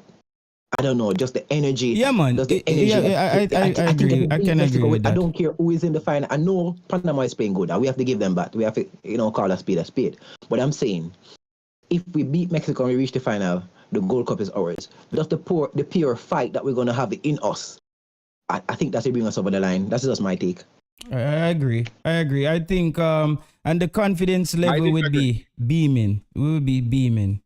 I think I we would disagree. be. Okay. I think if we beat Mexico and we go to the finals and we meet USA, I think we're gonna beat them. Because I script through and draw a match with it. Panama Remember, not Jamaica so has much. beaten so far. All right. If we go to the finals, if we beat Mexico and we go to the finals and we beat Panama, I am not so confident. I think Panama is our bogey team. Them always find a way to beat them. I don't know why them do it or how them do it. Bro, I've been to the stadium, stand up right side of the goal and see the man them find a goal with a little weeny short man where we him ear bland and the man head a ball and the man about 5 foot tall. Bro, the man them always find a way to beat me. They are Jamaica's bogey team. They always find a way to beat Jamaica. So I am more confident of beating the USA than I am at beating Panama. But let's get over this first hurdle of the Mexico match. And if we can get beat the Mexico, keep them from prevent them from scoring a goal and squeeze a one past them, I think we're good to go. Now we'll just try lock up the match. But even in that view that you have, you know, we always try find a way to lose against Mexico. We always against US. We always find a way to lose the game in the 89 and the 98th minute. But we overcome that, you know, both times. Even against the US, we overcome losing to them, and we held on to a draw. Against Guatemala, we held on to the 1-0 win. You know, so we are getting over the hurdles that we have. So in all of that, and I understand where you're coming from, you know, and I want to agree with you, but I'm being more optimistic in terms of getting over that. Panama is our bogey team in terms of the energy that we're going to have. Don't get me wrong, my G. I'm not saying that. Listen, bro. I am a pretty realistic person, right? For some reason, I have emotion alone. I'm a fan, so I have emotions in it, but not alone. What I look at is I look at our opponents. And I just don't look at what we bring to the table as well. We have our advantages, we have our pluses that are beneficial to us. We have better players than Panama by far. You understand what I say? Somehow, them with inferior players always find a way. No, look, football is like this. If you get 10 good footballer, 11 good footballer and fling them on a field and them never play football together yet, and you get 11 rocks, them 11 footballer we're good at football, even if them never play football together yet, them are going to beat the 11 rocks them. Better players make better teams, you know. Right? You're going to have anomalies throughout all of that. You're going to have one team where it's just a good team, but they're not no great players in it. But better players make better teams. So, traditionally speaking, that is just how it is. You put up a side who have the better players, them get a side who have the 9 out of 10 times or 8 out of 10 times, they're going to beat them. Majority of the time, they're going to beat the lesser quality side. They're going to be anomalies, they're going to be upsets, they're going to be flukes, all of them something they are apartheid. But that is the exception to the rule, not the rule. The rule is better players beat Gwende. We are the better players most of the time when we face Panama and then beat we. So that's the point that I'm arguing from. I understand your point, but this is what I'm saying to you. I was one of the man named Jay Taylor knows this. I predicted that Jamaica can win the Gold Cup.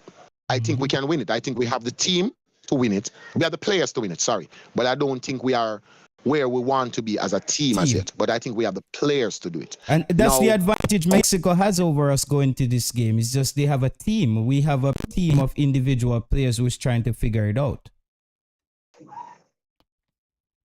Agreed. I respect your point of view, Jamaican Goon. I really respect your point of view, as you said, and I said earlier, as before I made my statement, I'm really speaking from a fan point of view. I'm just finding all the way to be very optimistic about us winning the Gold Cup, you know. And maybe I'm just short-sighted of how well Panama is playing as you can do that, you know, Webley, as long as you keep being realistic as well. And when I look at Panama just looks like they're always ready to score. You know, they just look deadly. Like, I haven't seen a team that assure themselves. And the commentator spoke about that Panama, the Project Panama is finally bearing fruit. It's finally coming together. And we can see it right in front of us. It's the only team that the whole Panama is playing now used to be how we saw Mexico in previous Gold Cups. This year it's Panama. Panama they look official, man. JT, question, is the same team from the World Cup qualifying from last 2 years? I'm not sure, but I do know as well that they are more gelled. I think that was the first season or the first time that coach had taken up the team, and we're finally seeing his work come into fruition. So it's the same coach. So yes, it's the same coach. So it have cemented the system from then, because they were playing good from then, even now. So of course it have been properly drilled in them, and okay. So yeah, man. We're And not that's where surprised that they're at Jamaica the is level gonna that get they're to, at, so. Webley, that's where Jamaica is gonna get to under this coach. That's why people have Definitely. to realize that Panama is the perfect example of us realizing Going that forward. we need time. That our coach Definitely. need time, because they could have dashed with the coach from Panama and said, listen, he no get Panama to the World Cup. Make we get rid of him. But I think they realized that no, we actually we have something good going on here. Let's just be patient and do the right thing, and it's paying off. It's paying dividend right now. Panama is looking, Definitely. they're looking sharp. Definitely. And what I fear JT, most you have a about, couple more guests on.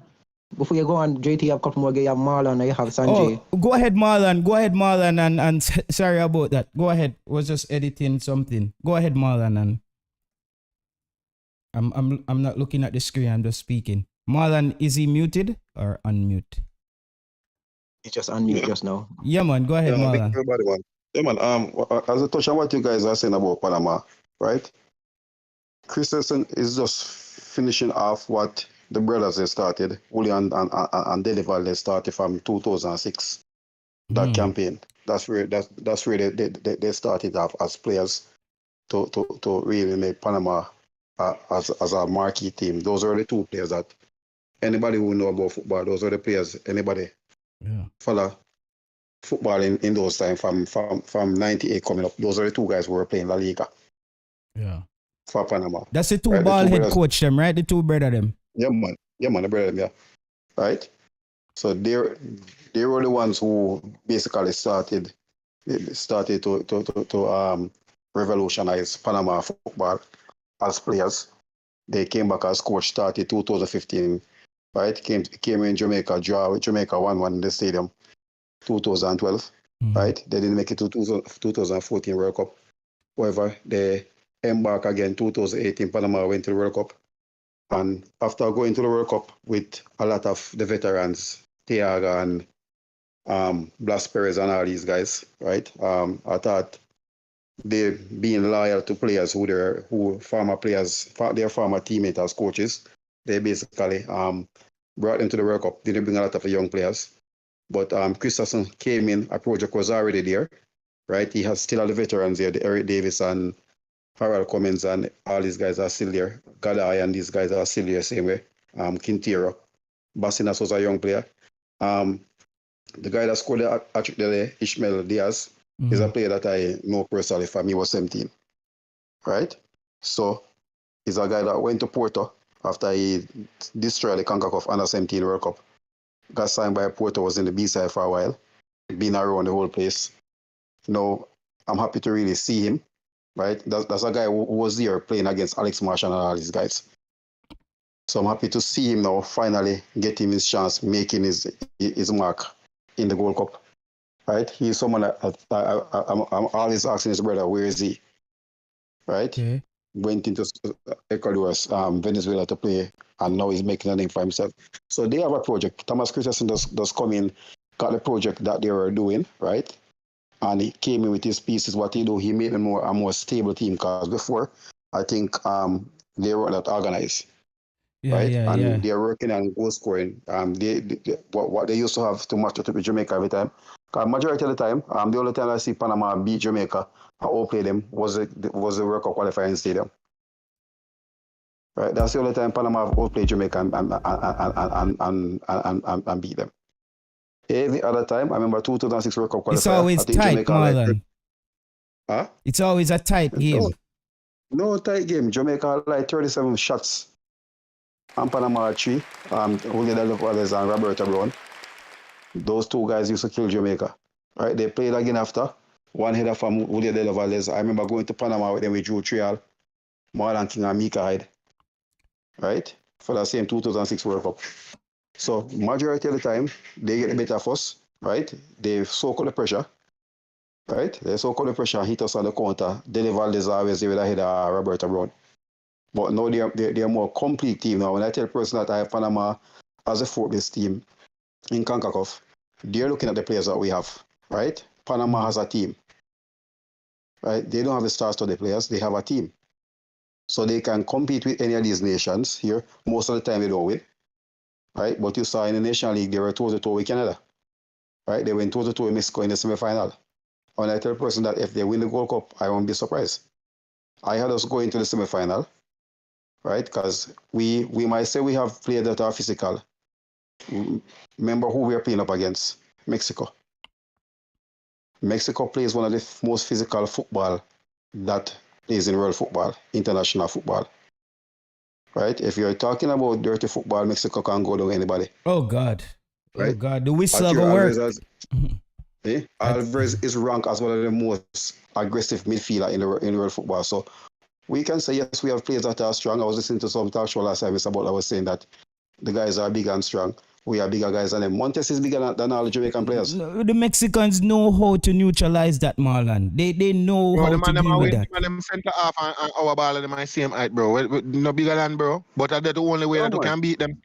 Because remember, they're skilled at this. They're Guatemala on steroids. They are forward out and they might try to thump up them and kick up the man as a walk past them and your shots bruise them keel over and hold on them neck and say you're just elbow them on them neck. So them got to work, bro. Yeah. They're Guatemala. The same thing we see Guatemala is what we're gonna see with Mexico on steroids. It's a different. You're talking about players at a higher ilk because I have it all of the basically if you look at Mexican the Mexican team goes straight through. All the players are technically gifted. You have a Barcelona player who cannot get in the starting lineup, right? And the Mexicans, all the Mexican reporters, they are killing Sanchez that he shouldn't be starting. They're beating Gallardo, he shouldn't be starting. But Gallardo is still Mexico best left back, right? They try Arteaga. The thing with Gallardo is a player who goes forward. That's why when Diego Kaká took up the team, he tried to play a back three. So that will suit his team to have three in the defense there. And person have to remember this, if it was the Argentinian coach, the previous coach there, would have beaten Mexico with this. Because he's trying to use a different type of football, set a system with them, which he used in the Mexican league and won the league, but he doesn't work for the national team. Right? The man that took over now, Jimmy Lozano, this was the man who brought them to the Olympic, right? And most of these players came through his hands, so he does come instill back the same system and the clean start click. They're more physical. They're more and they look better right away. Right. So no, Marlon, I'm agreeing with you. When I was saying that Mexico is the footballers in Mexico is Guatemala and steroids. Yeah, that's Guatemala. It's a different. Better players, better technical players, everything. But the man them love young people and elbow and kicking a heel string and them bag or something there. You're gonna find that for them. You're gonna find that for them. You're gonna find Antonio Posin and Vasquez or Montes. Montes is bigger than all of them. Montes is 6'5", almost 6'6". So he's gonna be there. You put in the physical structure, but he's very technical with the ball. He reads the game good, right? So that's why I said all we can do. Don't go for the high press. If you high press them, you're gonna run out. We can't high press Mexico. In the game, you run out. You use a mid press. So you press. You try to soak up. You try to block off the midfield and make them go to the flank. When you go to the flank now, you have a CDM. We drop off with the wing back. Try to nullify them there.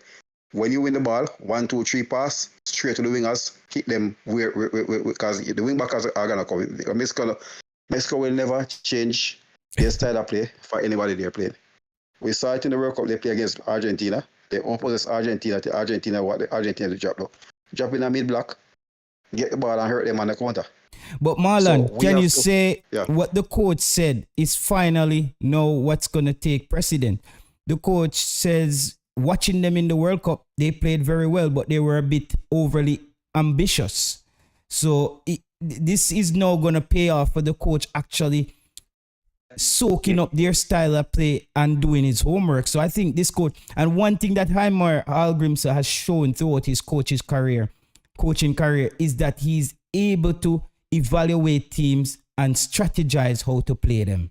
I think that's something that the Mexicans should realize, that the Mexicans didn't expect Jamaica to come and draw with them down there in that Nations League game. I don't think any Mexican fan would expect that in the Azteca. And we went down there and got that draw. So it's a different ball game, and with a Jamaica team with two added pieces that are playing very well and a more confident team, I think Jamaica has a pretty good chance against this Mexican team, to be honest with you. Well, JT, that's why I'm saying, JT, I don't want people to really get blindsided by the performance in Azteca. No. It's a different coach. It's a coach who just took over Mexico side that was playing his second game, right? Because they play against Suriname and beat Suriname. So it's a different thing. You have a person who comes, former player who comes to the Mexican system, coaches to the Mexican system, coaches a youth team. Now he gets all the players that he has worked at youth level. So whatever what he's gonna implement now, they know the functionary, they know the system, they're gonna click in it. Yeah. That's a big difference. Who else? Let's get somebody. Webley. Let's get in. Who else we have on here? Sanjay. Yeah, let's get in Sanjay. Sanjay, say your piece, Sanjay. And then go back to Webley. I see like his earphone is not open. You have to unmute. Sanjay. Sanjay, when you unmute, you can speak. I think he probably has to jump on. His headphone is not connected. You have to jump off and jump back on. Sanjay, your headphone is not connected. So when you jump off and jump on back, it will connect automatically. Continue, Webley. Yeah. So I have a question for Marlon, because this is not West Indies against Australia. You know, Australia sure to win. Unless we have Brian Lara, you know, we're like a 4 bills. You know, what do you see Jamaica getting a result? It's knockout football, right? And that's why I call it tournament football. Sometimes teams, if you have a superior team with a superstar who can take you through, like Argentina, Brazil, and this team, and you find them will be more dominant. When you're at a semi-final stage, right? You're basically here now, and guess what? Once you go discipline and set up tactically to nullify your opponent, you can get a result. Right? We can be. I had Jamaica going to the semi-final, but I know the coach, what he's made of and what he can do in a tournament. Right? He knows to disrupt big team in tournaments, and he has shown that already. Right? But well, go on. Look at. Are you still there? All right, Marlon, Solai. Are you there, Webley? Guna? Anybody? Okay. Look like the Discord has collapsed. Let me just close out the Discord and bring it back on.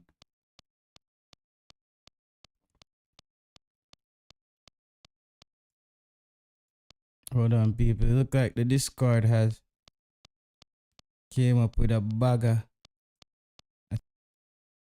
I have to drop the Discord.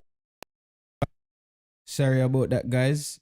Let me see if I could bring them back in. Sorry about that, guys. Your Discord, I think the Discord has woman function. It didn't malfunction. Let me see if these guys are back in. Are you guys there? Can you hear me now? All right. Yeah, man. We here now. You guys back up and running again. All right. Woman function, it didn't malfunction. Let me see. Yeah, Marlon. yeah, man. So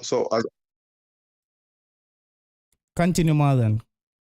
yeah, man. So as I was saying, still, once we get those opportunities, we have to make them count, right? I don't see us getting the 10 opens in Mexico defense. So we have to make them count, definitely. Yeah. Sanjay is still not there. But Marlon, since you say that Mexico as well is going to play the typical Mexican football, that should give Jamaica enough material on this Mexican team then. Yeah, but that's what I said. I think the Guatemala game was a rehearsal, but guess what? You had a more defensive Guatemalan team, right? Mm-hmm. I think as I said it, I said if we score early on Guatemala in that first 15 minutes, we'd have got them off 3-0, right? But once you kept the crowd in it with them, right? Because I was talking to a person who was at the game. They said when the goal score, the guy said that there's a former Guatemalan player was sitting in the box beside him. He said the guy said it's finished because Guatemala will have to open up now to come, and their thing, they don't know where their goals are coming from. I So thought that. even for Guatemala when they beat Guadeloupe 3-2, it was shocking everybody because most of their games have been 1-0, 2-0, 2-1, right? They don't give up a lot of goals. So they have a former Mexican coach as well, Pena. So he has really, and you hear the coach says as well, so you have to really go there and congratulate him on what he's doing. And personally, understand, this team was a team that has put together through the time that they were banned. Yes, right? So yes. with the inclusion, with the inclusion of the 4 players that have come in the team, Rubio, Mendes, Herrera, and Castellanos. They had the players working through. So by the time they come and start playing in the National League, in League D, when they were playing Anguilla and this full time, and so when they talk about that team with chemistry, they have it. They're like Panama, El Salvador. They're full of chemistry. So I think not as stars on the team, but guess as Guna was saying a while ago, early on, if you put 11 stars out there, never play together, it's gonna take a while. Yep. But if you put those 11 stars against someone who are probably quarter of their quality and they're playing as a team, they can beat them. So, as I said, for the future, I think they're gonna be a trouble because, as everybody has realized, Concacaf have one of the most recruiting its football federation right now. Yeah. And I think that is hurting Mexico. That is hurting Mexico because guess what? Once there's a dual nationality there, and US find out, they're going for them. It's going to be a battle. Yeah. So it's going to be a battle for that. Yeah, man. It's gonna be an interesting game. I think Concacaf is tightening, Marlon. I think it's tightening a bit, and I think the gaps are close. Even when you look at the St. Kitts how they played, I still think they played exceptionally well for a predominantly cricketing country. I think they really showed them. But JT, St. Kitts other players who could have been there, and that's why I tell person that when it comes to the Caribbean, St. Kitts, Guyana, Barbados, Antigua, there's a lot of players they have out there. So even when I hear Angus Eve went out and said that, Trinidad is not, they don't have the luxury to get players like Curacao and Suriname and Jamaica and Antigua and this place. He knows the talent level that is in, especially in the UK. Yeah.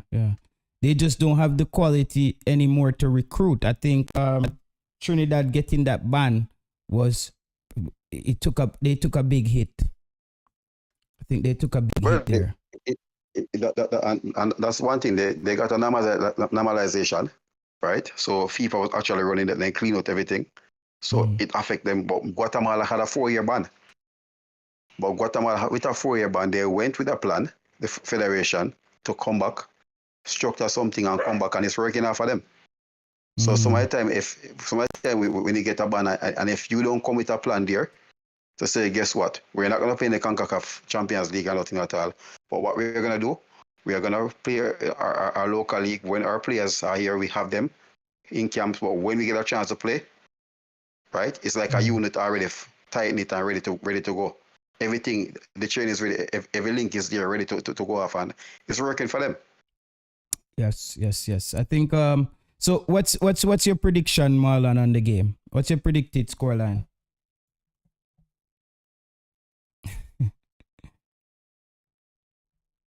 If you have one. Are you there, Marlon? I think everybody's muted. Webley, you're muted as well. All right. Okay, Marlon. So what's your predicted scoreline? Webley, what's your predicted? Sanjay, you're in now. Your microphone is here. So just unmute your microphone, Sanjay, if you want to speak. Just hit the unmute button, Sanjay, if you're hearing me. Webley, any one of you guys hearing me? Yeah, man, I hear you. Yeah, man, you're good, man. You're good. Okay, so guys? Just give me a predicted scoreline for the game, guys. Well, this is the time I'm hoping that first time we beat Mexico 2-1, and I hope we can repeat that. If not, if we keep that game closely, 0-0, going to the 80-minute game, we win 1-0. Okay. Right? Okay. We win 1-0. But the thing, if we get an early goal on Mexico, we cannot sit back and be comfortable with it because they're going to come out. But as I said, we beat them 2-1 a couple of times, and I think if we can get back that score on them, it will be good. But it won't be an easy game. I feel like the match I got finish 1-0 and I go to penalties though. And we are going to win this. Jesus Christ. I'm afraid that penalties is not going. That's what I think. I think this is a super close match. I think the teams will cancel out each other. I think if we play to our strengths, we'll win in open play, regular time. But I think Mexico is a tricky side, and they know how to beat Jamaica, and I think we know how to beat them too. So it's a very tricky game. I think it's going to be a very closer game than people think it will be. I don't predict a 3-0 and a 4-0 in favor of Jamaica or Mexico, but I think it's going to be a 1-0 game, and I think it'll go to penalties. Oh man, I'm very fearful. I'm very fearful, Guna, of Jamaica entering any penalty shootout as we're not experienced. It's like an uncharted territory for Jamaica. It's something, yeah, okay. I'm just very fearful, Guna, when it comes on to penalties with Jamaica, as it's an uncharted territory. It's something that we're not used to. So I don't know. I'm banking on the fact that I think we have the better goal. I think we have the best goalkeeper in the World Cup, including the Arsenal goalkeeper who is at the US. I think Andre Blake is performing better than he is at this World Cup. So I think I'm banking on that. He's a goalkeeper that I rate highly, very very highly. I rate Andre Blake as I think he's the best goalkeeper to put on the Jamaica jersey, in my opinion. So I think the game is going to be super close. So if I was just thinking of emotions, I would say Jamaica 1-0. But I'm actually looking at the opponents as well, and I think they have the capability to break us, even though we have been defending extremely well as it relates to so far in the World Cup. We don't concede a lot of goals, so our defense is kind of tight.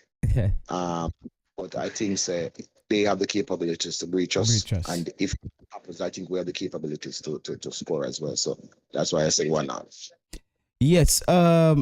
Marcus Gavi, you have to just click the Discord link, brother, and join the Discord. I don't have the phone number, so we're using the Discord. Big up Joe Grind. Joe Grind say up. Big up. Thanks for the super chat, Joe Grind. Up. Anything run up, get done. Great and Bailey, I go bust them jelly. 3-0 Jamaica to Mexico. And this is the thing, as I was telling somebody, say, don't get naive, because their two wingers, they are equal as our wingers, right? Not because Bailey and Gray plays in the Premier League. Antuna can walk into Jamaica side to play. He's got, so guess what? As I said, the defense, the back four have to be clicking everybody, because the two wingers are two wingers who are gonna go at you. Antuna gonna go at you with pace, cutting in on his left foot. So especially CDM, but this is the thing though. And when they attack, when they are coming, the wing backs are coming to double up, and we will coming to double up on our right back and our left back. And this is the case now, right? Whenever they lose that ball, we have to get the ball to our wing as fast as possible. Right? Alvarez, he got a knock the last game. Chavez got a knock as well. If those two are missing out the midfield, that will be a big loss of Mexico. Yeah. It will be a big loss of Mexico. Guess what? And first off, understand this now. Mexico has lost. I was saying to JD the other day, I said, Herrera, retiring from international football, he takes out 120 passes out of Mexico, the team. he was the man that dictated the flow of play with passes. He and Alvarez will basically win the ball now. It's up to Alvarez now to take up the role now of basically starting the short passes and also doing the cleanup work as well. We have to be careful of Chavez, which is left foot in that midfield. Once he sees space and he's not close on, he's gonna go for a long shot, right? Romo, he's gonna come with some late runs from the box because he's more into attacking Romo. One little short boy with nippy. No man, the number 18, the box to box, the left footer. Him the short man and nippy man and keep the ball close to him foot man. Him look like one angler man. That one there, Chavez. He's so short. Chavez style a lot about here. Yeah, but no man, lot about here we consider short man. Yeah? Maybe I can't at all, but all right. But that's why I'm seeing one man. I put it one man where keep the ball close to him, bro. Him nippy, bro. You know what 18? I'm wearing number 18. Chavez. Yeah, man. Him look like wearing him, the man. Him look like what the boy used to play for Barcelona name, man. Iniesta. Okay. That one. No man. That's something you talk Pineda. Yeah. Yeah, man. Good. Give me a tag. I think Pineda scored. He scored the last game, right? Yeah, because I guess you know Pineda is playing the Chucky Lozano role now as a winger, but he doesn't have that trickery and that pace, the high pace as Chucky Lozano. But Antuna give you that on the next side. He comes with the pace and comes with the skill same. But the thing about Antuna, he likes to cut in on his left foot. So he's literally coming so Amarabil have to plan to say, guess what? Throw him down, throw him outside. Because that's what he want to do. So I think Rodriguez, I don't see Rodriguez starting. But Roma getting to play the attacking role now. He can be dangerous there because he arrived later around the box. But as I said, if we can get them block out the midfielders and let them put the ball to the flanks, we will win that midfield battle with them. We're not going to win it by passing. We're talking to retrieve the ball in there. Ball retention.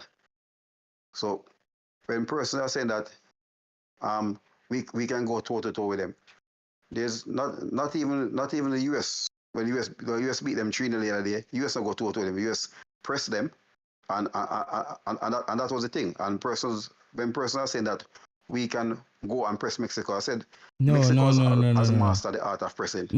Mexico is up there in the top 10 nations in the world when it comes to pressing there in the USA. Right? So that's why I tell the person, say we have to understand the levels they are now. And when I said we are not close to US and we're not close to Mexico, regardless what Mexico are going through, the levels are still there. But we are working process right now. It's progressing. So we just have to take it step by step. Same like what Panama went through, same like what Canada went through, transition process, and go through. What I think where we're gonna develop now, especially in National League game now, where Canada and US and Mexico won't be playing. They'll be playing friendly games. So they'll be basically looking at players and working on their system and stuff. But we are gonna be playing committed football. So we can build on that, right? Build on the rankings, get ourselves back in the top 50. Right, and that's where, and that's what really helped Canadian football the last time. I remember the last time World Cup qualifier, they went through the qualifying round, and because we weren't doing the qualifying round and we weren't playing in the friendly match, that hurt us, and they really built Canada from there. And they came in the Gold Cup, put a performance in the Gold Cup, took Mexico right to the end in the semi-final, and you see they literally watched the World Cup. Yeah. I think it should be a close game. I think it should be a close game. People. And the press conference is tomorrow. The game is not tomorrow, right, Marlon? Tomorrow, Wednesday. The game is tomorrow. Oh, crap. The game is Thursday for me. That's what's confusing me. Jesus Christ. So the press conference was tonight. People, I miss all the press conference, people. Jaja, I said the game on Thursday. Yeah, true the game on Thursday to I missed the game. The press conference. So come on, I watch all the match. Yo, but we're going to be here, man. We're going to be back at it. I'll be doing a watch along on this game as well. I did my first watch along on the last game. It was a good vibe. It was a good energy. Jamaica, it was a tough test. You know, me do watch along already. Yeah, So, yeah. when football I go, you know, me I cuss and beat everybody. So watch along. Yeah. Me know the thing. 'Cause me never used to do watch along them, you know. So me just say when me give it a shot. And it turned out well. The game turned out very exciting. Press conference. Not start yet. Oh, you not start yet, Ames. So what time do I start it? The game is tomorrow. Okay, it's tomorrow, but it's Eagle Republic. Yeah. When you type with capital letters or uppercase, stream elements, I go delete your comment. I don't know why I do that. But all right, so people, we could go and wait and see how the press conference, if anything come out of the press conference. We'll be back tomorrow. Jamaica versus Mexico. That should be a banger in Las Vegas. It's going to be a big fight. It's going to be a big matchup. I would go back with the same starting lineup, as I said, just to have Latibadir and Kevin Lambert just stabilize things early on in the game. And then Jamaica's, I realize that Jamaica, we don't start games very fast. We start the game slow and we start getting into it. But I think the Mexicans are going to force us to start the game very fast. And another thing we have to take into consideration with the Guatemala game, I think that week off affected Jamaica terribly. I saw that week off affected Jamaica. Our players didn't look as sharp as they looked in some of those other previous games. Damian Lowe as well, the week off plus that 2 yellow card, he was very rusty in that second half. I know that the 2 to 3 day turnover, the guys are still in football mode. And I expect Jamaica to start this game a little bit faster than the Guatemala game, because I think we were a bit rusty coming off that week off, that big long break where they wanted to get the viewership up for the MLS. Well, I would start Javian Brown again, but I would probably not start Javian Brown, as Guna said, in this game. Actually, I wouldn't start Javian Brown in this game. You know why? I think the Mexicans butter bruised Javian Brown in Mexico, and Lambikisa had to come on in the second half to rescue that whole right back position. So I'm not starting Javian Brown tomorrow night, guys. I'm not starting Javian Brown. No, me think about it. Nope. Jay Taylor, Yeah. Jay Taylor, the man who was beating him, he's not there. Okay, the man who punish him not there. Yeah, the man who punish him is not there. The man who punish him is out injured. So Okay. that's a big difference. All right, because Javian Brown had a monster first half in the last game. When the show started, I made sure I highlighted that Javian Brown has played his best half for football for Jamaica that I've ever seen. He made a great sliding tackle to block a shot, and he came in and broke up a few plays, and he looked pretty decent going forward as well.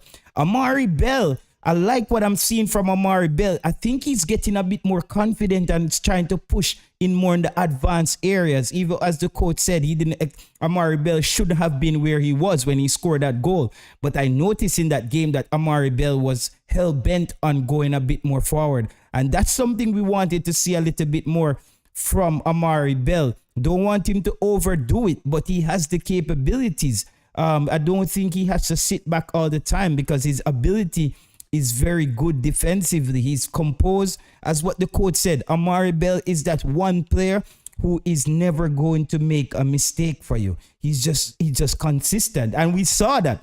Amari Bell is that player that play for Jamaica where you can just put a sticky next to him name every time I'm say Amari Bell starts, and you know what you're gonna get at left back.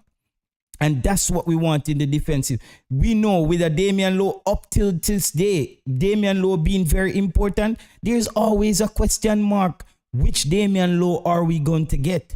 And I hope we get the Damian Lowe with a composed head, a composed mindset going in that game, and know not to rush into those card tackles, because he picked up 2 cheap cards early on in the tournament. And the Mexicans are very good actors. We're going very close to Hollywood, and the Mexicans are going to feel right at home out there in the desert. So I expect Damian Lowe to be composed and focused and not just make those rash tackles, because the they will put pressure on the referees. Because we saw the Canadian referee was he let the game play the first 20 to 30 minutes. He just let the fouls and the small tackles happen, but he got a bit fed up and he just started to dish out the cards to our players. We don't want to run into that, especially losing a Latibodir for the finals. Because Marlon, you don't remove, and Guna, do they remove, if you get 2 yellow cards in this round, do they remove them in the finals or you're out for the finals? No, but he doesn't have a yellow card. No, Latibodir got a yellow card. No, man, Latibodir has no yellow card in the whole tournament. Are you sure? People, let me know if that tackle that Latibodir made in the middle of the park where I thought he got a yellow card, where I thought he was... Yeah? No, there's no yellow card. There's no yellow card there. Everybody is a clean slate, right? Corey Burke is the only person who will be out. Okay, and we can live... Yellow card suspension. We can live with that for a bit. Not having Corey Burke. Yeah. Yeah, I was saying that Latibodir, I didn't know if he had a yellow card. I thought he had. Yes, somebody said yes, he got a yellow card.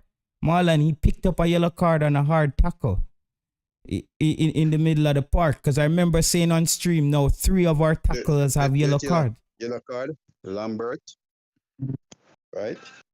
Mm-hmm. I'm not checking it. Lambert had 1, right? Bernard had 1. Yeah. And Corey Burke had the other yellow card. Those are the 3 yellow cards that Jamaicans got on the field.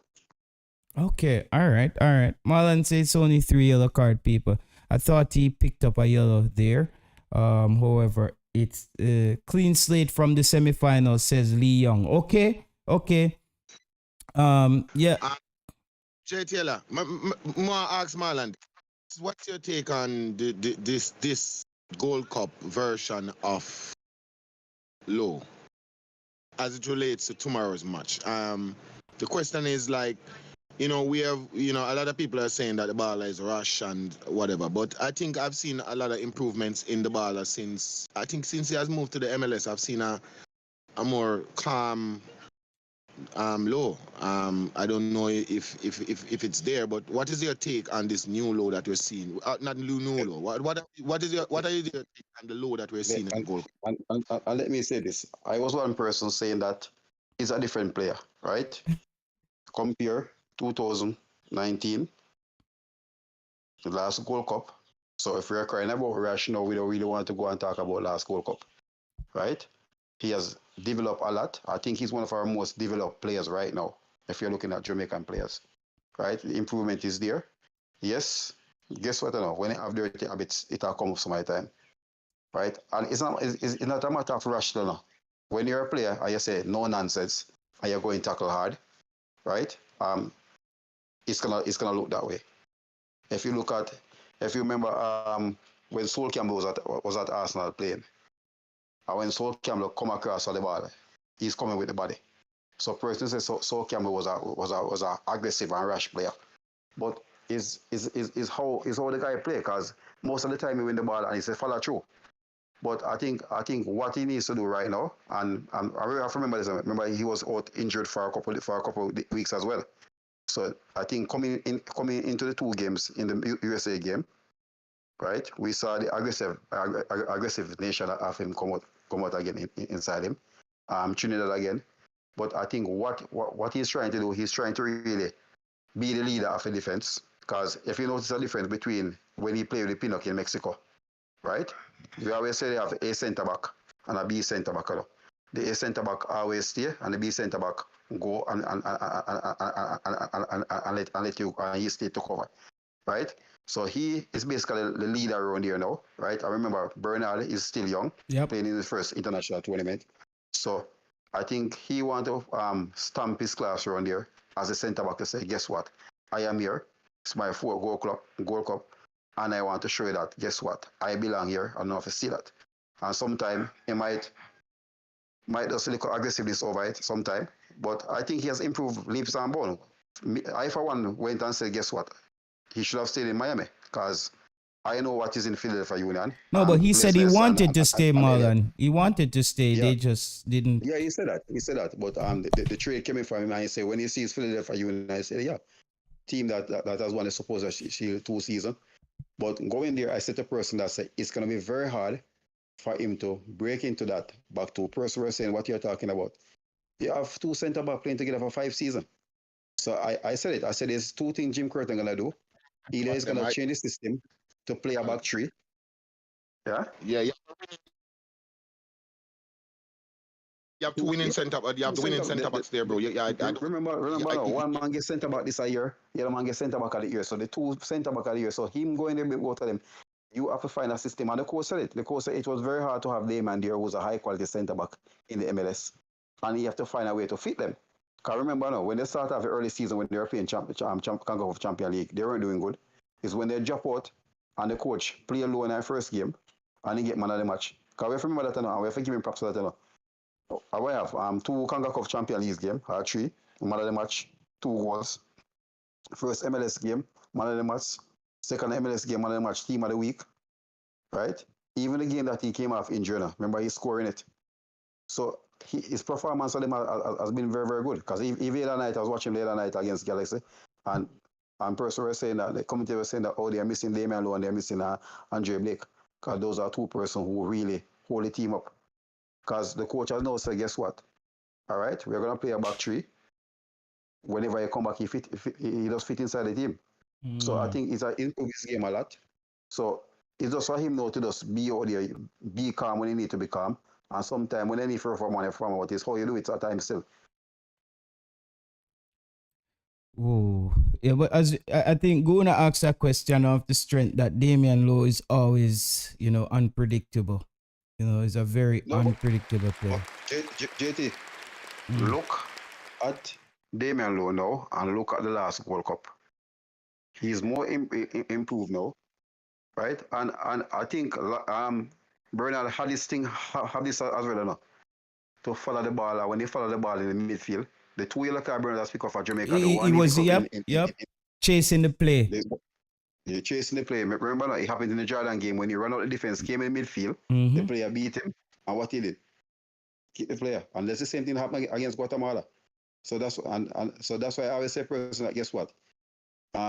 Damian Lowe and Bernard, 2 players are the same aggressive nature as a defender, right? Both of them really game well, but both of them have the same ability to go in there into those, dive into those tackles.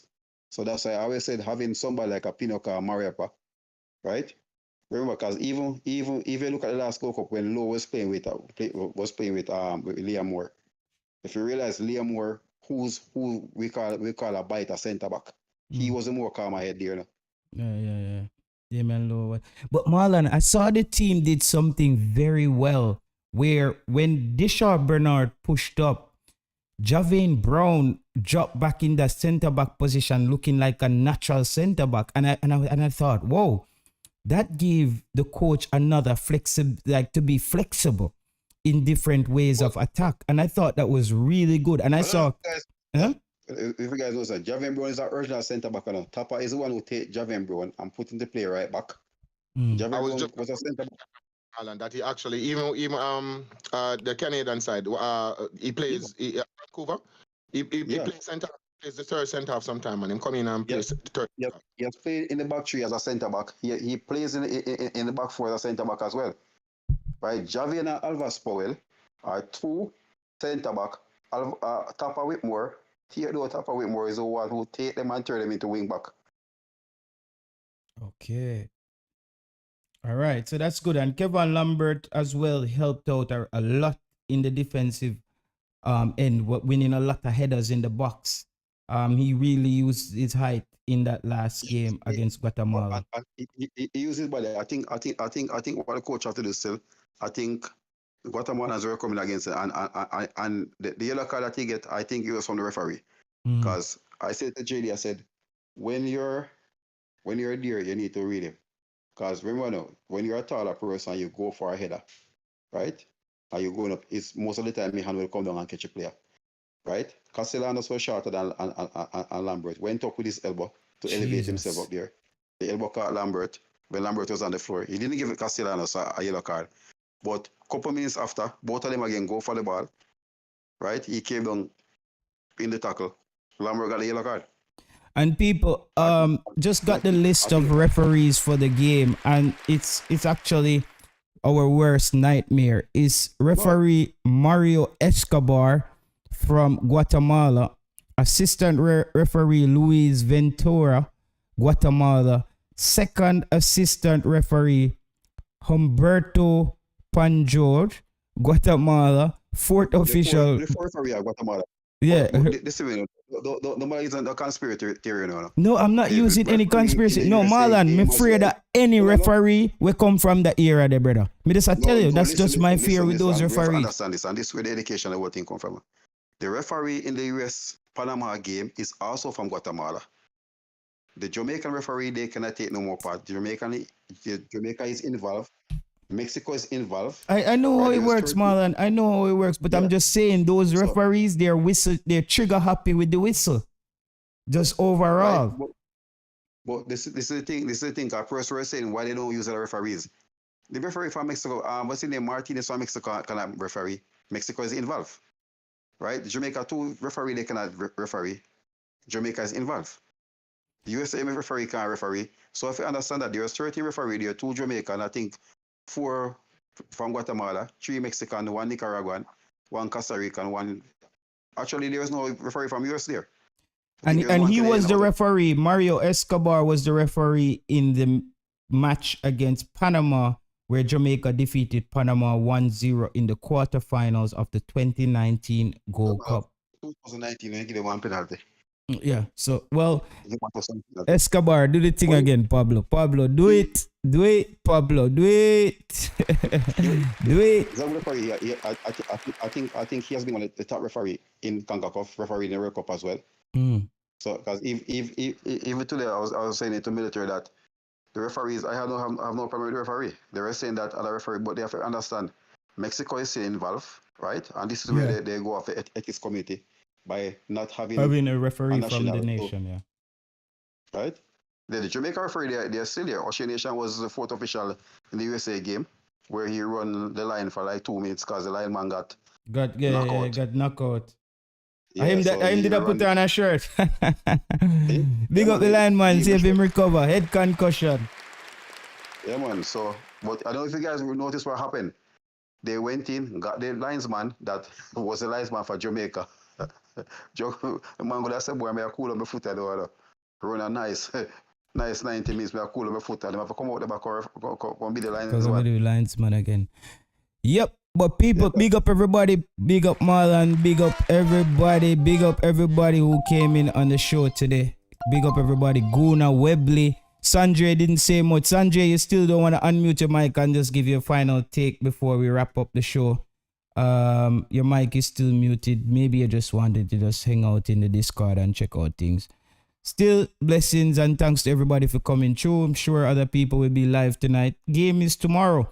We'll be back here tomorrow. Hopefully Jamaica wins that game and we finally get to talk about Jamaica being in another top finals in another.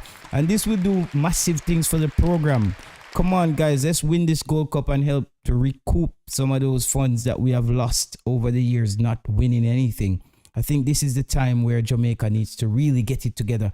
But I'm feeling positive. As I said, Jamaica getting to the semifinals is enough for me. We're in bonus round. But even though we're in bonus round, don't think I don't want to win the bonus. And because I just didn't want the coach not to get out of the first round. All them local coaches, they would have come together and say, see, Tapa go to the finals, and this coach can't even get Jamaica out of the first round. So... But Jay Taylor, the Mexican football, you can't judge like that and as a Tapa go. No, me and you, no, Marlon, me and you now go judge it like that. But you know where them are going to say, Marlon. You know that. You know them would have come with that. I think... Remember, even that same Mexico team that Tapa beat, Mexico was at the Olympic, right? So they had Confederation Cup. So the A team was at the Confederation Cup. USA had their strongest team there, right? So, right, and we lost USA in the final, which if Altidore didn't keep Blake on his finger, that game would have ended that way. No, we would have really we would have got it together. I think him goes up Blake. But again, Marlon, Thank you for passing through. Thanks everybody for passing through. Bless up on yourself, people. Bless up on yourself, people. Ball a kick, everybody. Is there a third place playoff, Marlon? Says David Gold Bottles. And it's funny, you know, Concacaf do some shady stuff sometimes, you wonder, right? This is for the past couple years. Guess what? They don't play the third place. The last time they didn't play the third place, right? What they do? If for instance, Mexico and Jamaica play, Jamaica win, goes into the final and defeat anybody, right? Mexico automatically come third. Mm-hmm. I don't know if they. I didn't check if there's a third place player, but that's what Concacaf has done over the past two tournaments. Because even the time when Jamaica go semi-final, when the US beat them in Nashville, right? We lost US at Nashville, 3-1, when Pulisic got 2 rebounds and scored from Blake, right? We're saying yes, we're gonna have third place playoff. No, and guess what? Yeah, them can see it. come third. Yeah, them can see it. Them can see it. All So right. that's something they need to work on still, because you can't really. They're have inconsistent. semi-final. You have to be consistent on that level. All right, people. Thank you again. Until next time, people. Bless up on yourselves. Stay safe out there, and we catch you guys next time. Bless up, Marlon Guna.